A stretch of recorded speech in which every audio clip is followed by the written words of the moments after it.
Hello dear students, स्वागत है आपका आईआर स्टडी चैनल में। और आज मैं आपके लिए लेके आया हूँ क्लास 12th के केमिस्ट्री की वीडियो, और जिसमें हम सबसे फर्स्ट चैप्टर पढ़ेंगे जो कि ठोस अवस्था है। इस चैप्टर को पढ़ने से पहले आपको मैं इस वीडियो के बारे में 2-3 बातें बता देता हूँ, जिसे विशेष करके आप ज़रूर ध्यान रखें। देखो, ये वीडियो जो मैंने बनाई है वो नोट्स के हिसाब से बनाई है, ताकि सभी स्टूडेंट को एक प्रॉपर वे में लिखे हुए, व्यवस्थित रूप में लिखे हुए नोट्स मिल जाएं। और इस वीडियो को आप एक बार पूरा देख लें और दोबारा देखते हुए इसके अपने नोट्स बना लें। और इसका मैं एक और वीडियो लेके आऊँगा जो कि मैं बोर्ड पे इन टॉपिक को समझा दूँगा। अगर मैं नोट्स लिखवाते हुए और समझाता, यानी समझाते हुए नोट्स को लिखवा देता, तो वो वीडियो काफ़ी लंबी बन जाती।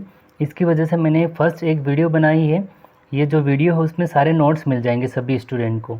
और जो दूसरी वीडियो होगी मैं उसको बोर्ड पे इन सभी टॉपिक को अच्छे से आपको समझा दूंगा। तो ये इसका भाग नंबर फर्स्ट और भाग नंबर सेकंड दोनों आएंगे, ताकि वीडियो लंबी नहीं हो। 1.5 से 2 घंटे की वीडियो ये बन जाएगी, और आधे घंटे की या 1 घंटे की वीडियो इसकी जो सेकंड वाले पार्ट की वीडियो होगी वो बन जाएगी। और दूसरी बात ये रही कि मैंने इस नोट्स को अपना 100% एफर्ट लगा के बनाया है, यानी जितना हो सके उतना बेटर करने की कोशिश की है। अगर ये नोट्स आपको अच्छे लगते हैं तो किसी भी बुक से या किसी गाइड से या किसी भी कोचिंग के नोट्स आपको लेने की ज़रूरत नहीं। इन्हीं नोट्स को आप उतार लें, और इन नोट्स को आप जो चैप्टर नंबर फर्स्ट है इस नोट्स को नोट डाउन करके आप पिछले 3 से 4 साल के पेपर उठा के देख लेना। 90% क्वेश्चन आपके, लगभग 90% क्वेश्चन इन्हीं नोट्स के अंदर से आए हुए हैं। तो आइए अपने अपने टॉपिक की ओर आगे बढ़ते हैं। आज का हमारा टॉपिक है यानी लेसन नंबर फर्स्ट, यानी ठोस अवस्था के बारे में है। तो फर्स्ट है ठोस के लक्षण। देखो, ठोस कठोर होते हैं, ठोस का आकार आयतन निश्चित होता है, आयनों के मध्य प्रबल आकर्षण बल पाया जाता है। अब देखो, सिंपल सी बात है, ठोस क्या होते हैं हम पहले इसको समझ लेते हैं। कभी 12th के एग्ज़ाम में ये नहीं पूछा जाएगा कि आपसे कि ठोस क्या होते हैं, लेकिन सभी स्टूडेंट को पता होना चाहिए कि ठोस के लक्षण क्या होते हैं। आप अपने घर पे कोई भी वस्तु देख लो जो कि सॉलिड बनी हुई है, जैसे आप टेबल देख लो घर पे, जो मतलब चेयर है या टेबल है, कुछ भी देख लो, या इटी से कुछ भी वस्तु देख लो जो कि सॉलिड है। तो वो जो ठोस वस्तु है वो है कैसी? पहली बात तो वो कठोर है, यानी कठोर है, या इसको मजबूत कह सकते हैं। वो कैसी हो जाएगी? वो चीज़ें कैसी होती है? कठोर या मजबूत होती हैं। देन इसके बाद में अब जैसे चेयर बनी हुई है घर पे, या कोई चारपाई या कुछ भी है, तो इनका आकार भी निश्चित है, और आयतन यानी इसका जो एरिया कितना घेरता है वो जगह भी निश्चित है। मतलब आकार आयतन दोनों निश्चित होता है। अब दूसरी बात रही, अब तीसरा पॉइंट देख लेते हैं। आयनों के मध्य प्रबल आकर्षण बल पाया जाता है। कहने का मतलब ये है, जिस तरह से कोई आपके लोहे की ये टेबल बनी हुई है, ठीक है, तो लोहा मतलब Fe। अब केमिस्ट्री की भाषा में इसको हम क्या कहते हैं? आयरन, या इसको फेरस कहते हैं। इसको क्या कहता है? फेरस या आयरन कह देते हैं हम। तो ये जो लोहे की जो कोई भी टेबल है, ये अकेले एक Fe से तो मिलकर बनी नहीं है। ये लगभग लाखों या करोड़ों Fe जब परमाणु आपस में मिलते जाते हैं, ठीक है, तो अणुओं का निर्माण होता है। ये सभी अणु यानी करोड़ों परमाणु, लाखों परमाणु आपस में मिलकर एक टेबल का निर्माण हो जाता है। तो कहने का मतलब ये जो सारे जुड़े हुए हैं, इनके मध्य ये जुड़े कैसे? नहीं, किसी विशेष प्रकार का इनके मध्य आकर्षण बल पाया जाता है, तभी तो ये जुड़े हुए रहेंगे। अर्थात ठोस के, इसके बाद आपने 11th में भी पढ़ा होगा कि जो ठोसों के कण हैं वो बहुत ज़्यादा पास पास में उपस्थित होते हैं कंपेयर टू गैस, यानी लिक्विड में थोड़े दूर दूर होते हैं, और गैस में और काफ़ी दूर दूर होते हैं। यानी कहने का मतलब जो भी सॉलिड मटेरियल है उनके कण कैसे बहुत ज़्यादा पास पास उपस्थित होते हैं, इस कारण ये काफ़ी मजबूत होते हैं। अब आगे की ओर बढ़ते हैं। इसके बाद है ठोसों के प्रकार।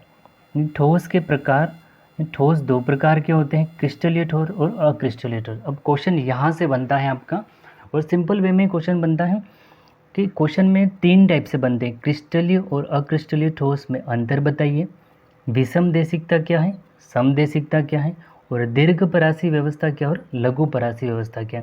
ये 3 टाइप के क्वेश्चन बनते हैं इस एक हेडिंग से। तो आइए सबसे पहले एक बार तो नोट्स को अंडरलाइन कर लेते हैं, क्या क्या है। तो क्रिस्टलीय ठोस में अवयवी कण या आयनों का निश्चित जमाव एवं क्रम होता है और इकाइयों की लगातार पुनरावृत्ति होती है। इसमें दीर्घ परासी व्यवस्था पाई जाती है। तो क्रिस्टलीय ठोस में कौन सी व्यवस्था पाई जाती है? दीर्घ परासी। क्रिस्टलीय ठोसों में गलनांक क्वथनांक के मान निश्चित होते हैं। इसके बाद इसमें देख लेते हैं, इसमें परावर्तन, अपवर्तनांक, तनन सामर्थ्य, प्रतिरोधकता का मान अलग अलग दिशाओं में अलग अलग होता है या भिन्न भिन्न होता है, इसलिए इन्हें विषम देशिक या विषम देशिकता कहा जाता है। हीरा, ग्रेफाइट और फुलरिन इसके एग्जाम्पल है। देखो इसको मैं आपको समझा देता हूँ। देखो क्रिस्टलीय ठोस में अवयवी कण या आयनों का निश्चित जमाव या क्रम होता है। कहने का मतलब ऐसा कोई ठोस जिसमें जो भी मतलब जिस भी अवयव से बना है या जिन आयनों से मिलकर बना, जिसे मैंने आपको ऊपर वाले एग्जाम्पल में बताया था कि जो टेबल होती है लोहे की, वो Fe पर मतलब Fe से मिलकर Fe, तो जो भी Fe के आयन से या अवयवी कण हैं वो कैसे हैं? एक निश्चित जमाव होगा उनका और निश्चित क्रम में होते हैं। अब कहने का मतलब इकाइयों की लगातार पुनरावृत्ति होती है, यानी जब Fe जो परमाणु हैं वो आपस में जुड़ते जाते हैं, यानी जब एक ही परमाणु के आपस में बहुत सारे जुड़ते जाएंगे तो यानी एक लंबी श्रृंखला का निर्माण होगा, या चीज़ें कैसी होगी? लंबी होगी या ज़्यादा होगी। तो जो चीज़ ज़्यादा होती है उसको हम क्या कहते हैं? दीर्घ। यानी लंबा होता है उसको क्या कहते हैं? दीर्घ। और इस व्यवस्था को क्या बोल दिया? दीर्घ परासी व्यवस्था बोला गया है। कहने का मतलब कुछ भी सॉलिड वस्तुएं हैं वो एक ही प्रकार से परमाणुओं से मिलकर बनी होती हैं और वो अगर मतलब इस तरह से लगातार इकाइयों की पुनरावृत्ति यानी रिपीट, ये Fe अणु रिपीट होते जाते हैं और उससे उसका निर्माण होता है, तो वो कौन सी व्यवस्था हो जाएगी? वो आपकी हो जाएगी दीर्घ परासी व्यवस्था। इसके बाद है क्रिस्टलीय ठोसों में गलनांक व क्वथनांक के मान निश्चित होते हैं। जब ये बेसिकली सिंपल सी बात है कि कोई भी चीज़ बनाई जाती है तो उसका मतलब गलनांक और क्वथनांक बिंदु पहले ही मेज़र करके रखा जाता है कि हाँ ये चीज़ इतने गलनांक या मतलब पिघलना चालू हो जाएगी, तभी तो मतलब वो चीज़ें जिस तरह से आपकी प्लास्टिक की कोई चीज़ है यानी कितना टेम्परेचर सहन कर सकती है और कितना नहीं कर सकती है। लोहा है वो आपका 400 से 500 डिग्री सेल्सियस तापमान पे यानी पिघलना चालू हो जाता है वो। तो ये चीज़ें पहले मतलब उन चीज़ों को मेजरमेंट करके बनाई जाती है कि इनका गलनांक कितना हो सकता है, क्वथनांक कितना हो सकता है, यानी बिंदु कितने हो सकते हैं। तो अर्थात क्रिस्टलीय ठोसों में गलनांक और क्वथनांक के मान कैसे होते हैं? निश्चित। अब निश्चित क्यों है? क्योंकि ये इकाइयों की लगातार पुनरावृत्ति से और व्यवस्थित रूप से बने हुए हैं, इसलिए। इसके बाद है विषम देशिकता। अब मोस्ट इम्पोर्टेंट बता सकता हूँ इसको मैं कि ये कई बार एग्जाम में पूछा गया है कि विषम देशिकता किस प्रकार के क्रिस्टलों में पाई जाती है या विषम देशिकता होती क्या है।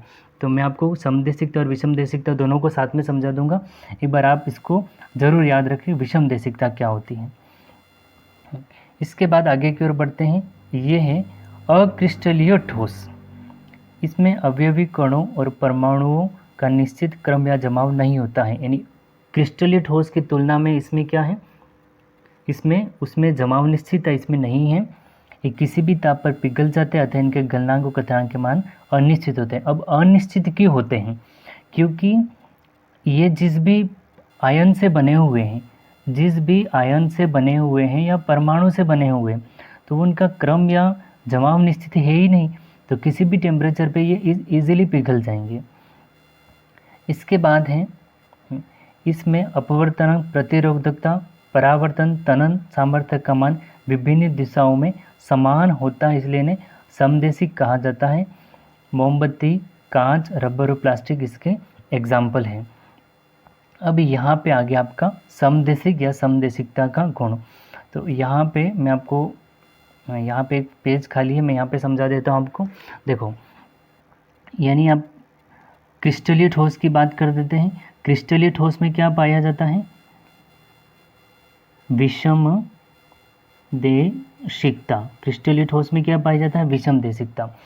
अब एग्जाम में बच्चे कंफ्यूज यहाँ हो जाते हैं कि देखो क्रिस्टलीय और विषम देशिकता और अक्रिस्टलीय में क्या हो जाता है, मतलब अक्रिस्टलीय में तो होती है समदेशिकता। नाम से ऐसा लगता है कि अक्रिस्टलीय तो पाई जाती है विषम देशिकता में और क्रिस्टलीय पाई जाती है यानी क्रिस्टल में पाई जाती है समदेशिकता, लेकिन ऐसा नहीं है।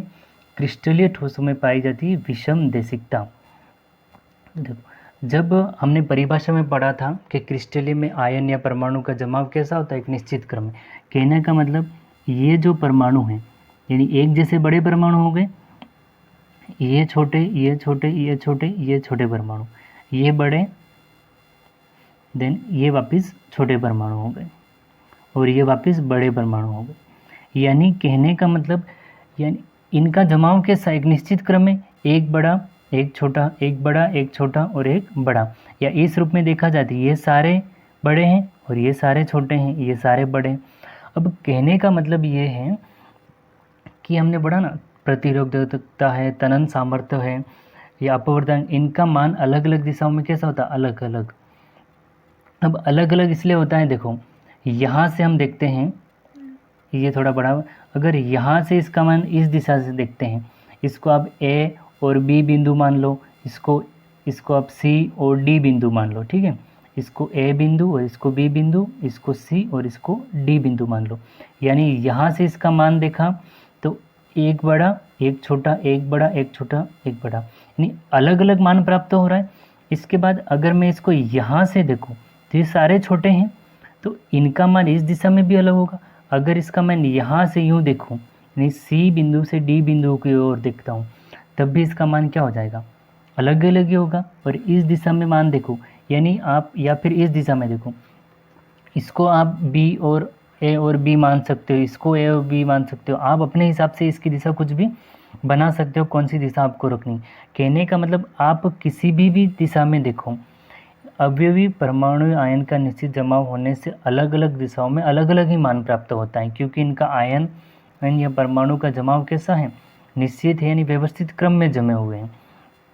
जबकि विषम, और हमने पढ़ा था अक्रिस्टलीय, अक्रिस्टलीय की परिभाषा में मैंने आपको क्या बताया था कि अक्रिस्टलीय में क्या हो जाता है कि जो भी परमाणु हैं या आयन है वो अनिश्चित है, इनका कोई निश्चित क्रम नहीं, कोई भी जमाव नहीं है। तो यहाँ से देख लो, ये बड़ा बड़ा, छोटा, बड़ा, इस हिसाब से मैं बना लेता हूँ, कुछ छोटे हैं कुछ बड़े हो जाएंगे, इस हिसाब से ये कर्ण लाइन से जमे हुए हैं, सोच लो, यानी कुछ बड़े हैं और कुछ छोटे हैं, जिनका कुछ भी निश्चित जमाव नहीं है। इसको एक मिनट मैं इसको व्यवस्थित बना लेता हूँ। देखो, ये बड़े हो गए, ये दोनों छोटे हो गए, ये छोटे हो गए, ये कोई बड़े हो गए, ये बड़ा, ये छोटा, ये बहुत छोटा, ये छोटा। ये कहने का मतलब, अब देखो आप यहाँ से इसका मान देखो, चाहे यहाँ से इसका मान देखो, यहाँ से इसका मान देखो, यहाँ से इसका, यानी किसी भी दिशा से आप इसका मान देखोगे तो सभी दिशाओं में समान ही होगा, क्योंकि जो आयन है वो कैसे बिखरे पड़े हुए हैं, व्यवस्थित रूप से नहीं जमे हुए हैं। ये जो इतना एरिया है इसमें ये सभी आयन कैसे हैं, बिखरे पड़े हुए हैं। तो इनका मान आप किसी भी दिशाओं में देखोगे तो इनका मान हमेशा हमें समान ही दिखेगा, अलग अलग प्राप्त नहीं होगा। तो इसके बाद तो ये आप विषमदेशिकता और समदेशिकता दोनों को अच्छे से याद कर लेना, क्योंकि एग्ज़ाम में पूछा जाता है और कंफ्यूज मन होता ना। क्रिस्टलीय ठोसों में तो पाई जाती है विषमदेशिकता और अक्रिस्टलीय में पाई जाती है समदेशिकता। इसके बाद है आपका अतिशीतित द्रव सुपरकोल लिक्विड। इसको मैं आपको समझा देता हूँ। आपके सबसे देखो, इसकी परिभाषा ही इसका एग्जाम्पल है और इसका एग्जाम्पल इसकी परिभाषा बनती है। यानी कई बार पूछा जाता है कि आभासी ठोस क्या होते हैं, या जो मिथ्याई ठोस होते हैं, आभासी ठोस क्या होते हैं, यानी झूठे ठोस, जो हमें वास्तव में तो ठोस दिखते हैं लेकिन वो ठोस होते नहीं हैं। तो मैंने आपको बताया इसका एग्जाम्पल इसकी परिभाषा और परिभाषा इसकी एग्जाम्पल है। कहने का मतलब है कि अपने कभी मतलब जो बहुत टाइम से घर खाली पड़ा हो, या पुराने घर के जो कांच के दरवाजे और खिड़की होते हैं, यानी कांच के दरवाजे और खिड़की होते हैं, तो उनमें क्या होता है, जिस तरह से आप इसको यहाँ से समझ लेते हैं, इसको देखो, ये कोई कांच है, यानी कांच की कोई खिड़की है, यूँ समझो आप, ठीक है। तो यहाँ पे सनलाइट है, यानी सूर्य है, तो रोज़ाना इस सूर्य की किरणें इस पे आके गिरेगी, तो इन्हें कई सालों थे, मतलब 50 साल, 100 साल, 200 साल, आप कुछ मान लो, इतने टाइम से रोज़ ये सीधे की सीधी किरणें इस कांच की खिड़की या दरवाजे पे आके गिरती हैं। तो ये कांच क्या होता है, हल्का हल्का बहने लगता है, मतलब इतना नहीं कि जैसे पानी बहता है या तेल बहता है या शहद बहता हमें दिखाई देगा, ये हमें दिखाई नहीं देता है, लेकिन कई वर्षों तक इसी तरह ये धीरे धीरे बहता हुआ क्या करेगा, ये वाला जो है यहाँ पे थोड़ा थोड़ा जमा हो जाता है, ये थोड़ा सा भाग मोटा हो जाता है और ऊपर वाला भाग थोड़ा पतला हो जाता है। कहने का मतलब मैं आपको सिंपल सी परिभाषा में समझा देता हूँ। पुराने महल या जो पुराने मकान होते हैं उनमें कांच के खिड़की और दरवाजे होते हैं, तो कई वर्षों तक सूर्य की किरणें उन पे सीधी आके गिरती हैं, तो धीरे धीरे वो कांच पिघलना चालू हो जाता है और उस कांच के जो नीचे वाली सतह होती है वो थोड़ी मोटी हो जाती है और ऊपर वाली जो सतह होती है वो किसी की थोड़ी पतली होती है। तो कांच वो ऐसा इसलिए हुआ क्योंकि वो कांच था अक्रिस्टलीय ठोस था, उसमें अवयवी आयन या परमाणु का जमाव कैसा था, अनिश्चित था, और अनिश्चित था तो हमने पढ़ा था उनका गलनांक और कथनांक कैसा होता, अनिश्चित, और इस कारण ये धीरे धीरे क्या हो गया, पिघलना प्रारंभ हो गया, और पिघलना प्रारंभ हुआ तो इसको वास्तविक ठोस तो कहेंगे नहीं, क्योंकि वास्तविक ठोस जो होता है वो पिघलता नहीं है, ठीक है, इजीली, मतलब ठीक है, एक इनका जो तापमान बिंदु होता है या गलन बिंदु, कथनांक बिंदु, उनके बाद उनका गलना निश्चित होता है, वो बात अलग है, लेकिन साधारण रूप से देखा जाता है। तो ये कैसे हो जाएंगे, तो जो अर्थात क्रिस्टलीय ठोसों में द्रवों के समान बहने का जो गुण होता है उसको कहा जाता है अतिशीतित द्रव कहा जाता है। आइए इसकी परिभाषा की ओर लेके चलता हूँ मैं आपको। देखो इसकी परिभाषा देखो, अब क्रिस्टलीय ठोसों की संरचना द्रवों के समान होती है, इनमें द्रवों के समान बहने या प्रवाह की प्रवृत्ति पाई जाती है या प्रकृति पाई जाती है, लेकिन इनका प्रवाह जो होता है, जो प्रवाह होता है वह धीरे या मंद गति से, मैंने पहले बताया, यानी पानी के द्रव के समान या पानी के समान तो वो बह नहीं जाएगा तेल के समान, यानी कई टाइम लग जाता है, ठीक है। इसके बाद इसलिए इन्हें अतिशीतित द्रव और आभासी ठोस, आभासी का मतलब हो ना, इन्हें वास्तविक नहीं है, वास्तविक ठोस नहीं है, वो आभास होने वाला ठोस है, हमें आभास होता है हाँ ये ठोस है, पर वास्तव में वो ठोस नहीं है। लेकिन ऐसा गुण किस में पाया जाता है, अक्रिस्टलीय। क्यों, कारण बताया कि आयन और परमाणु की जो संरचना है वो अनिश्चित है, नहीं व्यवस्थित रूप से जुड़े हुए नहीं हैं। इसका एग्जाम्पल लिखा है, पुराने मकान एवं महल में कांच के खिड़की एवं दरवाजे, ये एग्जाम्पल ही याद रख लेना और एक एग्जाम्पल के बारे में ही आप लिख लेना, तो इसकी परिभाषा इसी के अंदर से निकल के आ जाती है कि पुराने मकान और महल में जो कांच के दरवाजे और खिड़की होते हैं, कई वर्षों तक सूर्य की किरणें सीधी उन पे आके गिरती है, तो वो धीरे धीरे क्या करते हैं, वो ऊपर से धीरे धीरे नीचे बहते जाते हैं, और नीचे वाला भाग थोड़ा मोटा हो जाता है और ऊपर वाला भाग थोड़ा पतला हो जाता है, और इस प्रकार के ठोस अक्रिस्टलीय ठोस होते हैं, और इन ठोसों को हमें आभासी या झूठा ठोस कहते हैं। इसके बाद क्रिस्टलीय ठोस और अक्रिस्टलीय ठोस में अंतर की बात कर लेते हैं। देखो मैंने आपको क्रिस्टलीय और अक्रिस्टलीय ठोस पूरा बढ़ा दिया, अब जो डिफरेंस है वो इजीली हो जाएगा, और एग्जाम में कई बार सीधा 1 नंबर या 2 नंबर में पूछ लेता है कि क्रिस्टलीय और अक्रिस्टलीय ठोस में अंतर बताइए। तो देखो यहाँ से देख लेते हैं इसको, ये है आपका क्रिस्टलीय ठोस और ये है आपका अक्रिस्टलीय ठोस। पहला पॉइंट, क्रिस्टलीय ठोस में निश्चित जमाव यानी निश्चित आकृति जमा होता है, ये पहले हमने पढ़ लिया था, तो इसमें क्या हो जाएगा, ये आकृति व जमाव अनिश्चित होता है। इसमें दीर्घ परासी व्यवस्था पाई जाती है, इसमें लघु परासी व्यवस्था पाई जाती है। इस पॉइंट को मैं एक बार आपको यहाँ बताना चाहता हूँ कि दीर्घ परासी व्यवस्था क्या हो जाती है, यानी जब कोई भी चीज़ है, जिसे मैं आपको पॉलीथीन का एग्जाम्पल देता हूँ, पॉलीथीन यानी CH2 और N, यानी ये पॉलीथीन का सूत्र हो जाएगा, यानी प्लास्टिक की झोली होती है ना, पॉलीएथीन, इथीन है, तो पॉली का मतलब है जब N लग जाता है ना, N का मतलब होता है नंबर ऑफ परमाणु या नंबर ऑफ मोल, यानी कितने परमाणु ये जुड़ते रहते हैं। तो अब जब हमें एक प्लास्टिक की थैली बनानी है, जब भी एक प्लास्टिक की थैली बनानी है तो एक CH2 से बनेगा नहीं, तो CH2 यानी बहुत सारे लाखों जब CH2 बनेंगे तब यानी प्लास्टिक की थैली बनेगी, जिसे हम पॉलीथीन कहते हैं। तो धीरे धीरे जितनी ज़्यादा बड़ी बनानी है हमें प्लास्टिक की थैली, तो उतने में ज़्यादा CS2 लेने पड़ेंगे, और जितनी छोटी बनानी उतने कम। तो कहने का मतलब ये व्यवस्था कैसी लंबी होती जा रही है। लेकिन कब लंबी हो रही है, जब एक जैसे मतलब एक जैसे परमाणु या अणु एक जैसे आ रहे हैं, तो इस कारण तो इसे क्या लंबा हो रहा है, दीर्घ, जैसे दीर्घ परासी व्यवस्था। और अगर इकाइयों की पुनरावृत्ति सेम नहीं होती है तो उसको हम क्या कहते हैं, उसको हम कहते हैं लघु परासी व्यवस्था। इसमें इकाइयों की पुनरावृत्ति होती है, इसमें इकाइयों की पुनरावृत्ति नहीं होती है।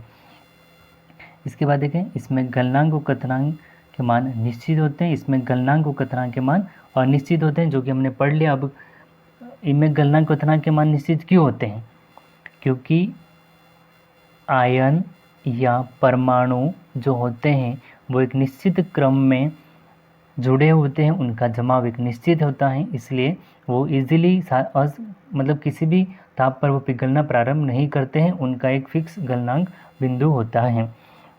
लेकिन अक्रिस्टलीय में आयन और परमाणु का जमाव निश्चित नहीं होता है, तो उनका कथनांक कैसा होता है, गलनांक और कथनांक अनिश्चित होते हैं। इसके बाद ये विषमदेशिक और ये समदेशिक हमने पहले ही पढ़ लिया।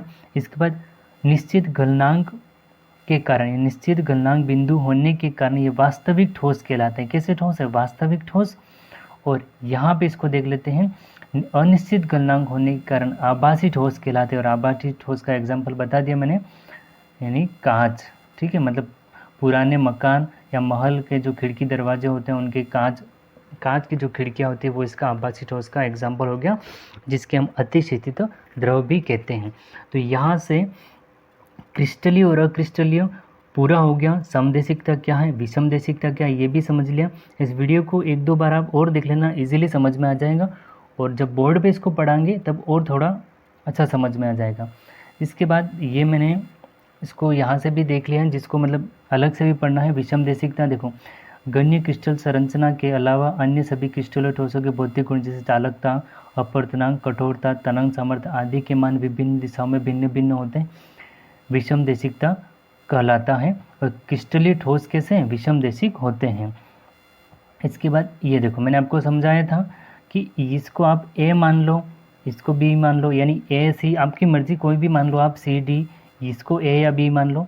तो ये कैसे एक जैसे, ये एक जैसे, यानी आप यहाँ से देखो या फिर यहाँ से देखो, इनका मान कैसा है, हम हमेशा अलग अलग ही मिलेगा, क्योंकि सभी परमाणु का अरेंजमेंट भी कैसा है, क्योंकि यहाँ पे एक छोटा तो एक बड़ा, एक छोटा तो एक बड़ा, कहने का मतलब यहाँ पे अलग है, यहाँ पे भी अलग है, तो अर्थात इनमें क्या हो जाएगा, निश्चित क्रम में जुड़े हुए। कैसे, निश्चित क्रम में। अगर आप यहाँ से भी देख लो तो क्या हो जाएगा, एक मतलब इस साइड से देख लो, इसको आप छोटा बड़ा भी मान सकते हो, या फिर ये अलग परमाणु है, ये अलग परमाणु है, ये अलग परमाणु, ये अलग परमाणु, तो ये क्या हो जाएंगे, अलग अलग दिशाओं में इनका मान अलग अलग प्राप्त होगा।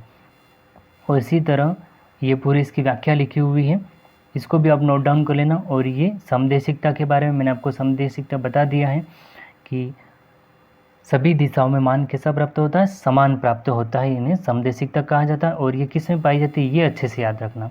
बस स्टूडेंट सबसे ज़्यादा यही कन्फ्यूजन हो जाते हैं कि विषमदेशिकता को वो अक्रिस्टलीय में लिख देते हैं और समदेशिकता को वो किस में लिख देते हैं, क्रिस्टलीय के अंतर्गत लिख देते हैं। लेकिन ऐसा नहीं है, अक्रिस्टलीय में समदेशिक होते हैं या समदेशिकता पाई जाती है। और यहाँ पे समदेशिकता मैंने कारण भी लिखा हुआ है।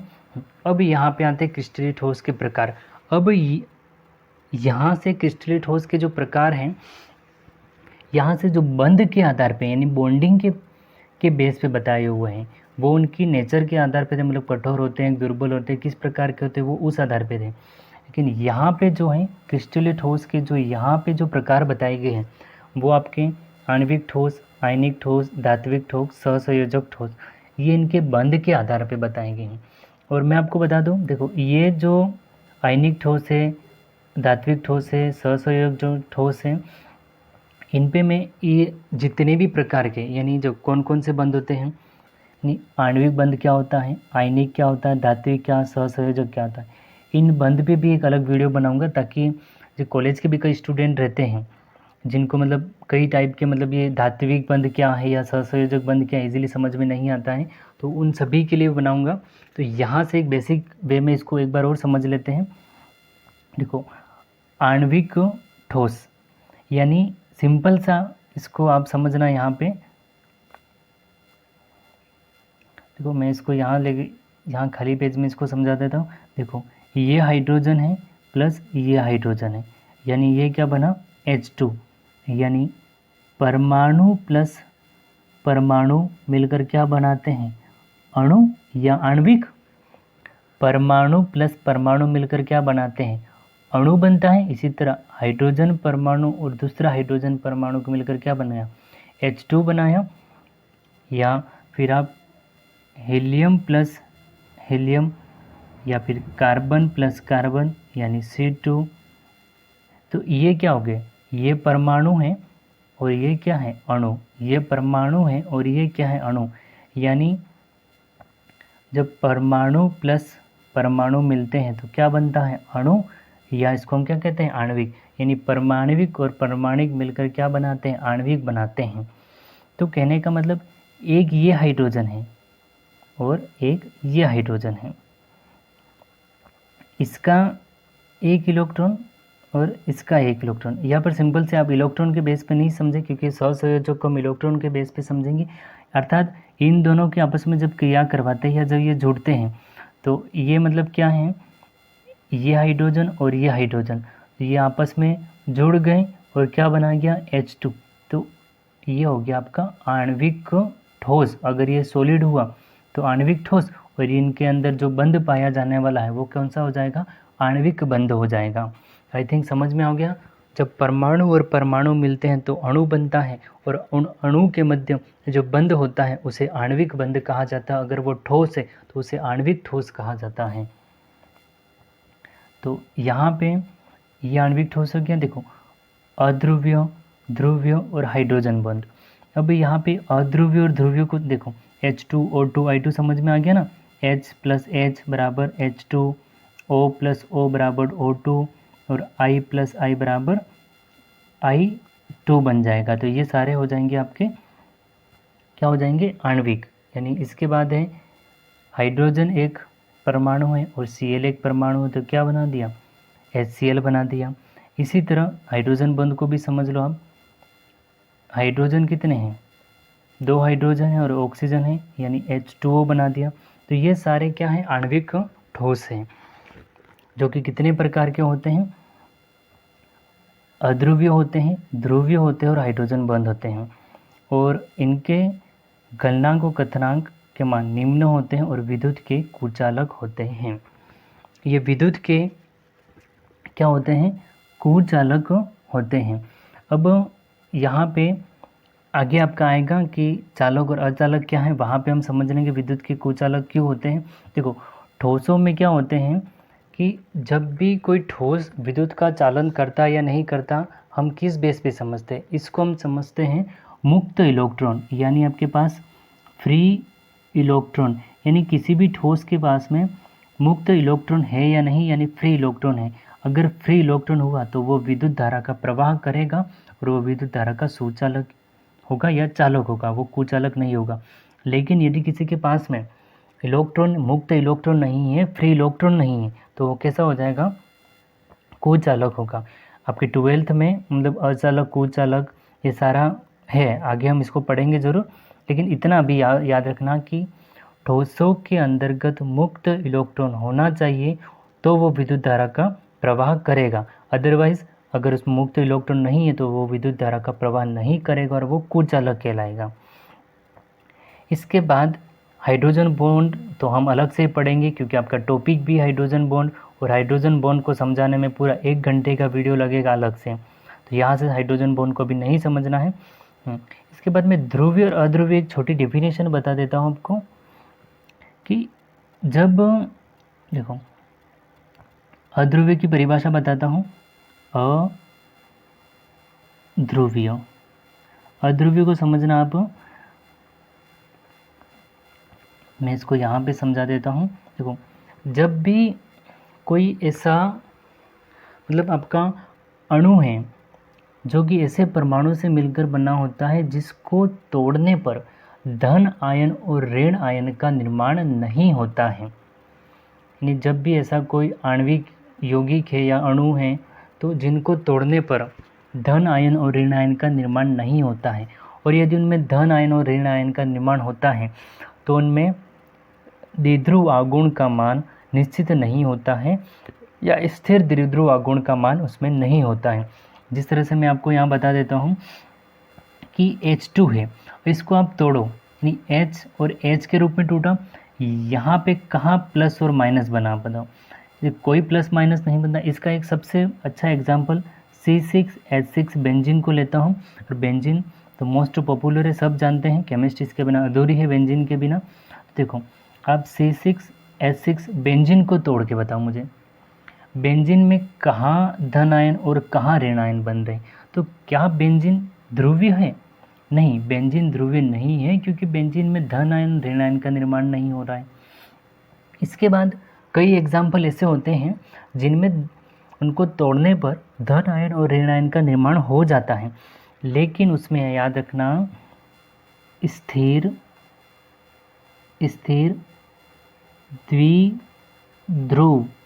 द्विध्रुव आघूर्ण का मान होता है ना, वो निश्चित नहीं होता। स्थिर द्विध्रुव आघूर्ण का मान कैसा होता है? अगर वो मान निश्चित नहीं है तो तब भी वो अध्रुवीय ही कहलाएगा, ध्रुवीय नहीं कहलाएगा। अर्थात ध्रुवीय के लिए परिभाषा क्या हो जाएगी? अब ध्रुवीय का एक एग्जांपल समझा दें। जिस तरह से आप तोड़ो HCl को तोड़ो, ठीक है। अब जब HCl को तोड़ा आपने तो H प्लस और Cl माइनस होगा, यानी ये प्लस यानी धन आयन और ये माइनस यानी ऋण आयन का निर्माण हुआ। और HCl के अंतर्गत स्थिर द्विध्रुव आघूर्ण का मान भी निश्चित होता है। तो ये सबसे अच्छा मतलब ये एक कैसा है? ध्रुवीय है। कैसा है? ध्रुवीय ठोस है, ना कि अध्रुवीय। तो परिभाषा समझ में आएगी। अब मैंने यहाँ पे जो अध्रुवीय ध्रुवीय को नहीं लिया है, क्योंकि इसके अलग से एक वीडियो बना लेंगे जब भी टाइम मिला।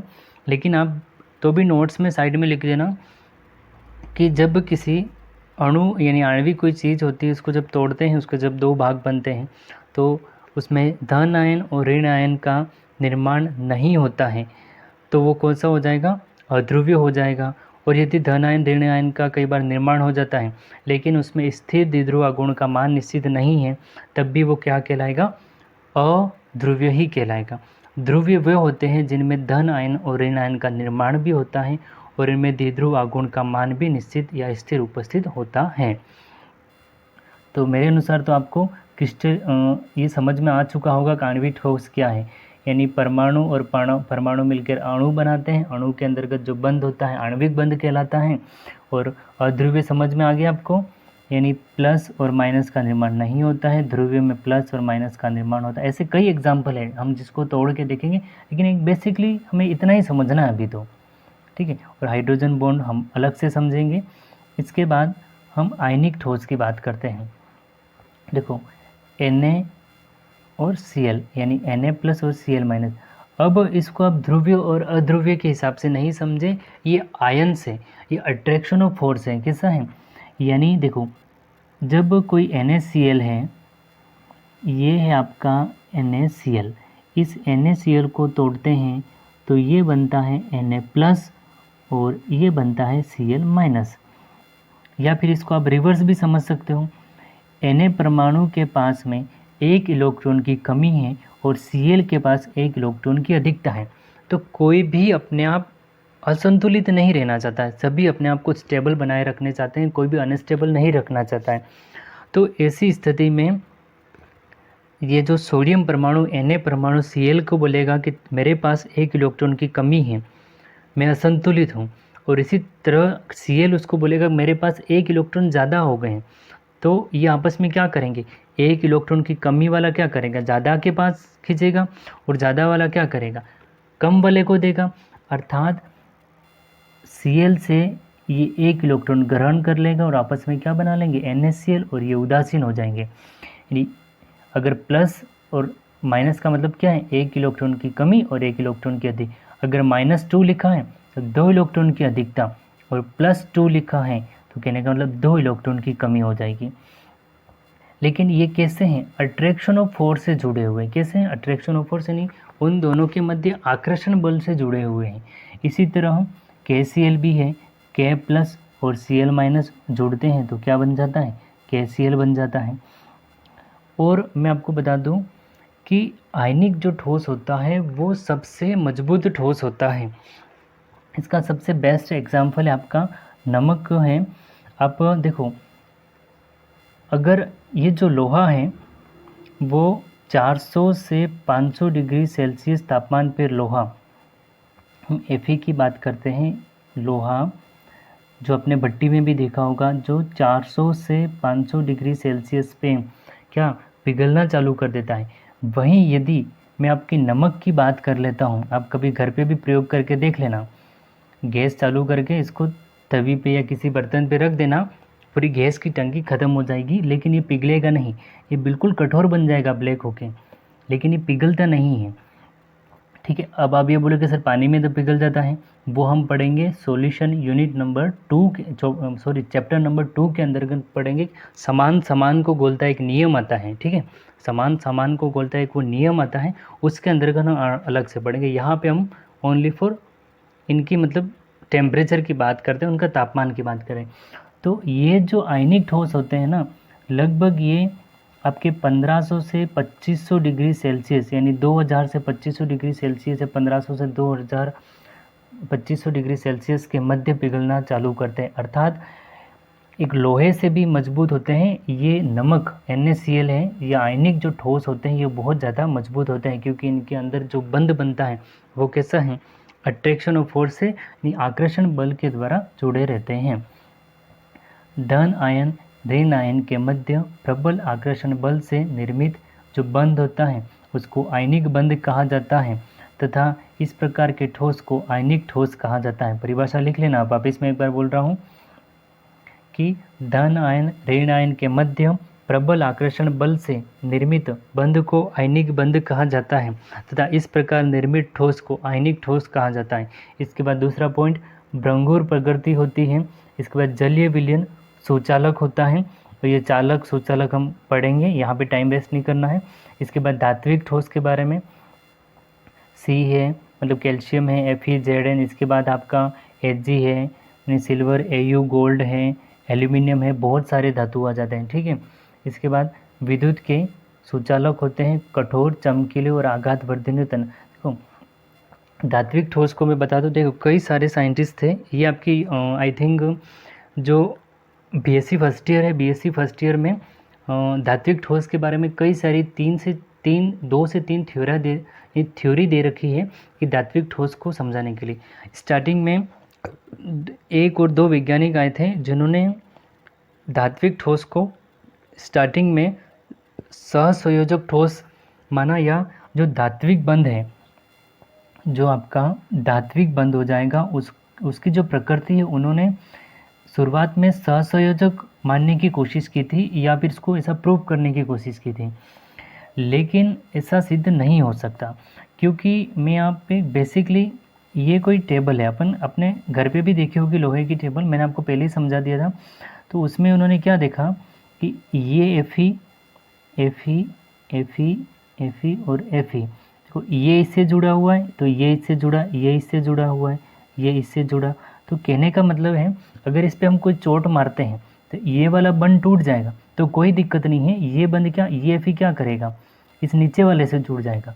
अगर आप यहाँ मारते हो तो कोई बात नहीं, ये इससे जुड़ जाएगा, और यहाँ मारते हो तो ये किसी और से जुड़ जाएगा, किसी और Fe से। कहने का मतलब एक Fe दूसरे Fe से जुड़ा हुआ होता है, यानी ये आपस में जुड़े हुए रहते हैं। तो इनके बंध की जो प्रकृति होती है वो निश्चित रूप से हम ज्ञात नहीं कर पाए। तो अंत में सब 2-3 वैज्ञानिकों ने मिलकर कर ये कह दिया कि जो धातु और धातु आपस में जुड़े रहते हैं वो धात्विक बंध है। तो कोई ज़्यादा आपको सोचने की ज़रूरत नहीं, लेकिन फिर भी याद रखना आप कि भाई कि ऐसा तो है नहीं कि किसी ने कोशिश नहीं की।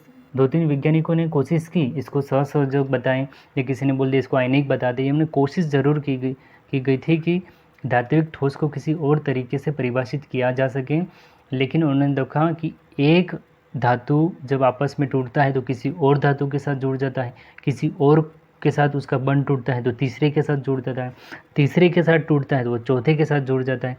तो इसी तरह वो रैंडमली है ना, क्रॉसित रूप से रैंडमली किसी के साथ भी जुड़ता ही जा रहा है।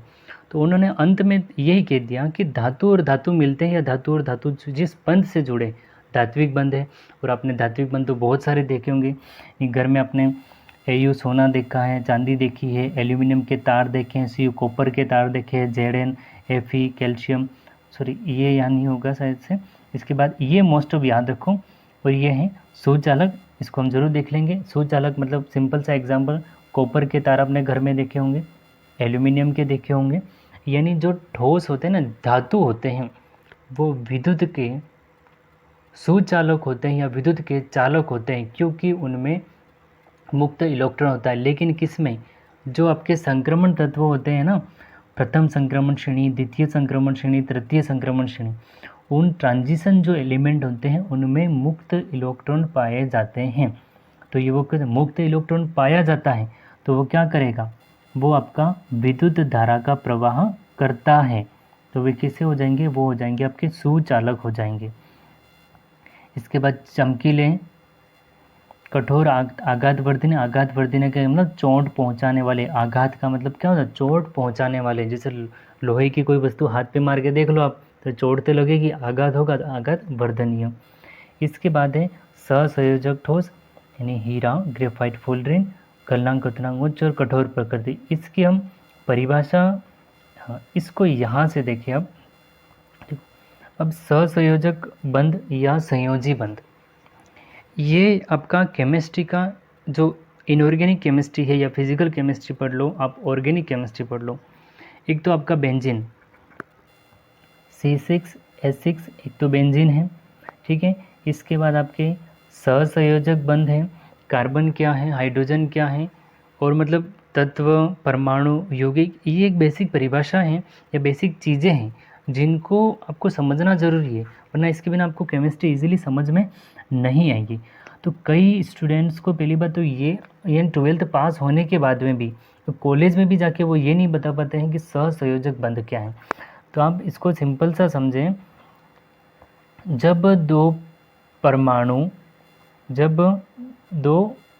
परमाणु अपना एक एक इलेक्ट्रॉन आपस में समान रूप से शेयरिंग करके, कहने का मतलब देखो यहाँ पे मैं बनाता हूँ एक कार्बन, ठीक है। यहाँ पे अभी आपको इतना नहीं देखना है कार्बन के पास वैलेंसी कितनी है, नंबर कितना है, वो कुछ नहीं, सिंपल सी बात समझना, कार्बन के पास है भाई एक इलेक्ट्रॉन, ठीक है, और इसको किसी और के साथ जोड़ना है, ठीक है, और इसके ये भी कार्बन है और इसको भी किसी और के साथ जोड़ना है। अब ये कार्बन इसको बोलेगा मेरे पास एक इलेक्ट्रॉन है, क्योंकि जब भी जो बंध बनता है ना वो 2 इलेक्ट्रॉन से बनता है। आप उप सहसंयोजक बंध बोल दो, मतलब उप सहसंयोजक बंध बोलो या सहसंयोजक यानी कोऑर्डिनेशन बॉन्ड बोलो या आप कोवेलेंट बॉन्ड बोलो, इसको बोला जाता है कोवेलेंट बॉन्ड या सहसंयोजक बंध या संयोजी बंध। तो ये दो कोई भी बंध है वो 2 परमाणु से मिलकर ही 2 परमाणु से या 2 इलेक्ट्रॉनों से मिलकर बना होता है, 2 इलेक्ट्रॉनों से मिलकर बना होता है।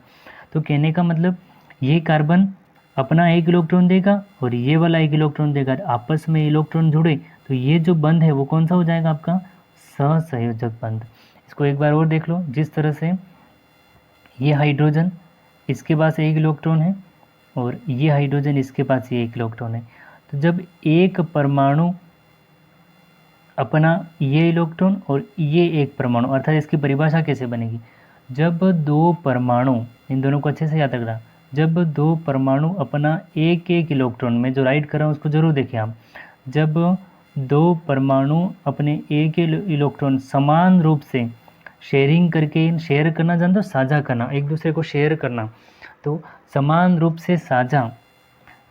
से शेयरिंग करके या समान रूप से साझा करके जो नया बंध बनाते हैं, या बॉन्डिंग बनाते हैं, वो आपका कोवेलेंट बॉन्डिंग या सहसंयोजक बंध कहा जाता है।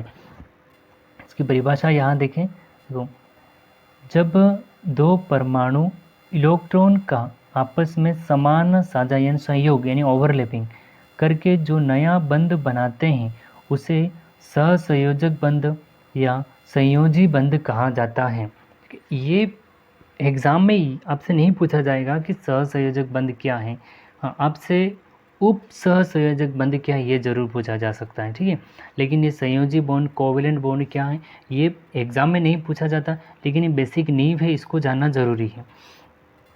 इसके बाद यहाँ पे है नेक्स्ट सहसंयोजक ठोस। ये ठोस सहसंयोजक बंधों द्वारा निर्मित होते हैं। इनकी आकृति में विशालता होने के कारण इन्हें विशाल अणु भी कहा जाता है। हीरा, ग्रेफाइट और फुलरिन ये कार्बन के अपर रूप हैं। हाँ, अब मैं प्रैक्टिकल की भी साथ में बार देखो, कई बार प्रैक्टिकल एग्जामिनर क्या करता है आपको कि जो अपने कॉपी में लिखा है उससे पूछता है। अगर ऐसा उसको लग जाता है कि स्टूडेंट को कुछ नहीं आता है, तो कई बार वो क्या बोलता है, हीरा, ग्रेफाइट, फुलरिन क्या है, इसके बारे में आप क्या जानते हो, या ये क्या है। तो याद रखना ये कार्बन के अपर रूप है। वो सीधा कई बार पूछ भी लेता है कार्बन के अपर रूप क्या है, अगर उसको पूछना हो गया तो ये सिंपल सी चीज़ें याद रखना। और ये कंपटीशन एग्ज़ाम में भी कई बार पूछा गया है कि निम्न में से कार्बन का अपर रूप नहीं है। तो कार्बन के 3 अपर रूप हैं, हीरा, ग्रेफाइट और फुलरिन। इसके बाद हम हीरे के बारे में पढ़ते हैं कि हीरे की विशेषता क्या है। यहाँ से मैं आपको हीरे के बारे में जो इम्पोर्टेंट फैक्ट है, यानी क्वेश्चन क्या पूछा जाता है वो बता देता हूँ। देखो, बेसिकली सबको पता है कि हीरा कठोर होता है, चमकीला होता है, ठीक है। इसके बाद उसका गलनांक गलनांक का मान काफ़ी मतलब अधिक होता है, और इसके बाद कांच काटने में उसका उपयोग होता है। ये एक बेसिक चीज़ है जो आपको कहीं पे भी मिल जाएगी और आप इजीली नोट डाउन भी कर लोगे और समझ भी लोगे। लेकिन जो एग्ज़ाम में जो पूछा जाता है उसको ध्यान रखना। देखो, एग्ज़ाम में ये पूछा जाता है कि ग्रेफाइट विद्युत का सुचालक है जबकि हीरा विद्युत का कुचालक है, उसका कारण बताइए। उसका कारण बताइए। क्वेश्चन सुनना, ग्रेफाइट, आपका जो ग्रेफाइट है वो विद्युत का कैसा है, सुचालक है, लेकिन हीरा विद्युत का कुचालक है, ये कारण बताइए। इस तरह से आपको क्वेश्चन पूछा जा सकता है। अब इसका कारण जानते हैं। इसका कारण ये है कि हीरे में प्रत्येक कार्बन परमाणु, यानी कार्बन का पूर्व यानी कार्बन से बना हुआ है, हीरे में प्रत्येक कार्बन होता है वो अपने निकट के 4 अन्य कार्बन परमाणु से जुड़ा रहता है। जिस तरह से ये कार्बन यहाँ से, और इसके बाद यहाँ पे और यहाँ पे। देखो, मैं आपको इसको आप सेंटर मानो, ठीक है। इस कार्बन को आप क्या कर लो, इस कार्बन को आप सेंटर मान लो, ठीक है। इस कार्बन को आप सेंटर मान लो। तो अब ये जो कार्बन है 1, 2, 3 और 4 से जुड़ा हुआ है, यानी कार्बन, देखो कार्बन होता है 6 नंबर पे, और यानी परमाणु क्रमांक 6, और कार्बन की जो संयोजकता होती है वो 4 होती है, अर्थात 4 इलेक्ट्रॉन होते हैं। यानी कार्बन अधिकतम कितने बंध बना सकता है, तो कार्बन अधिकतम 4 बंध ही बना सकता है, ठीक है। तो इसी तरह ये रहा एक कार्बन, ठीक है। अभी ये एक कार्बन है, देखो 1, 2, 3 और 4 के साथ जुड़ गया। तो क्या इस कार्बन के पास एक भी इलेक्ट्रॉन मुक्त रहा, आप मुझे बताइए। इस कार्बन के पास में एक भी इलेक्ट्रॉन मुक्त नहीं रहा। और मैंने आपको पहले ही बता दिया है, जिनके पास मुक्त इलेक्ट्रॉन है ही नहीं, ठोस की बात कर रहे हैं हम, सॉल्यूशन की बात नहीं कर रहे, विलयन की बात नहीं कर रहे, इतना याद रखना। हम सॉलिड की बात कर रहे हैं, यूनिट हमारा चैप्टर ही सॉलिड है। तो जब इसके पास में एक भी इलेक्ट्रॉन है ही नहीं, तो विद्युत धारा का प्रवाह कहाँ से करेगा, तो ये कैसे हो जाएगा, हीरा कुचालक हो जाएगा। इस बात को आप एक बार वापस देख लें। देखो, हीरे में प्रत्येक कार्बन अपने निकट के 4 अन्य कार्बन परमाणु से जुड़ा रहता है।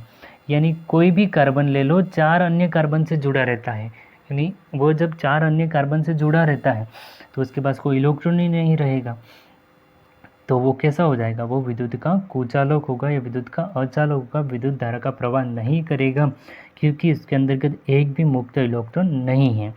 यही इसका सबसे इम्पोर्टेंट पॉइंट है। इसी तरह मैं ग्रेफाइट का भी यहाँ साथ में बना देता हूँ।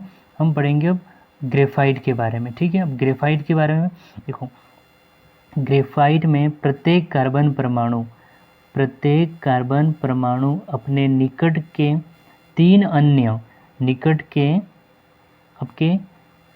अन्य कार्बन परमाणु के साथ में जुड़े रहता है।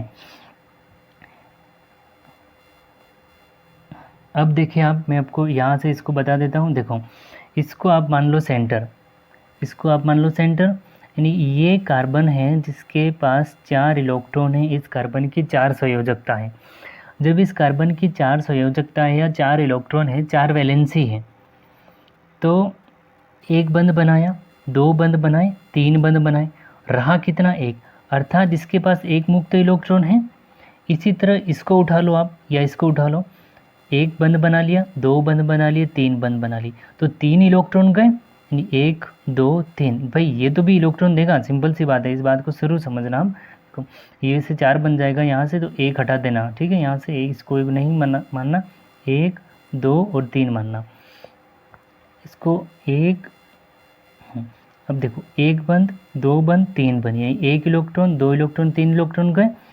तो अब रहा कितना? इसके पास एक इलेक्ट्रॉन रहेगा, यानी ग्रेफाइट में प्रत्येक कार्बन परमाणु अपने निकट के, ये सारे निकट के हैं, अपने निकट के 3 अन्य परमाणु से जुड़ा हुआ रहता है। इस तरह ग्रेफाइट के प्रत्येक कार्बन परमाणु के पास में एक इलेक्ट्रॉन मुक्त रह जाता है और ये एक इलेक्ट्रॉन विद्युत धारा के प्रवाह के लिए जिम्मेदार होता है। इस कारण ग्रेफाइट विद्युत धारा का सुचालक होता है या विद्युत धारा का प्रवाह करता है। यही कारण है कि वो हीरे के कंपैरिजन में क्या हो जाता है, विद्युत धारा का चालन कर सकता है। आइए इसकी नोट्स को देख लेते हैं। देखो, ये हीरे की विशेषता है। हीरा कठोर, चमकीला, पारदर्शी प्रकृति का होता है। अब इसको याद रखना आप, हीरे में प्रत्येक कार्बन परमाणु निकट के 4 अन्य कार्बन परमाणु के साथ जुड़कर 4 सिग्मा बंध बनाता है। कितने बंध बनाता है? 4 सिग्मा बंध बनाता है।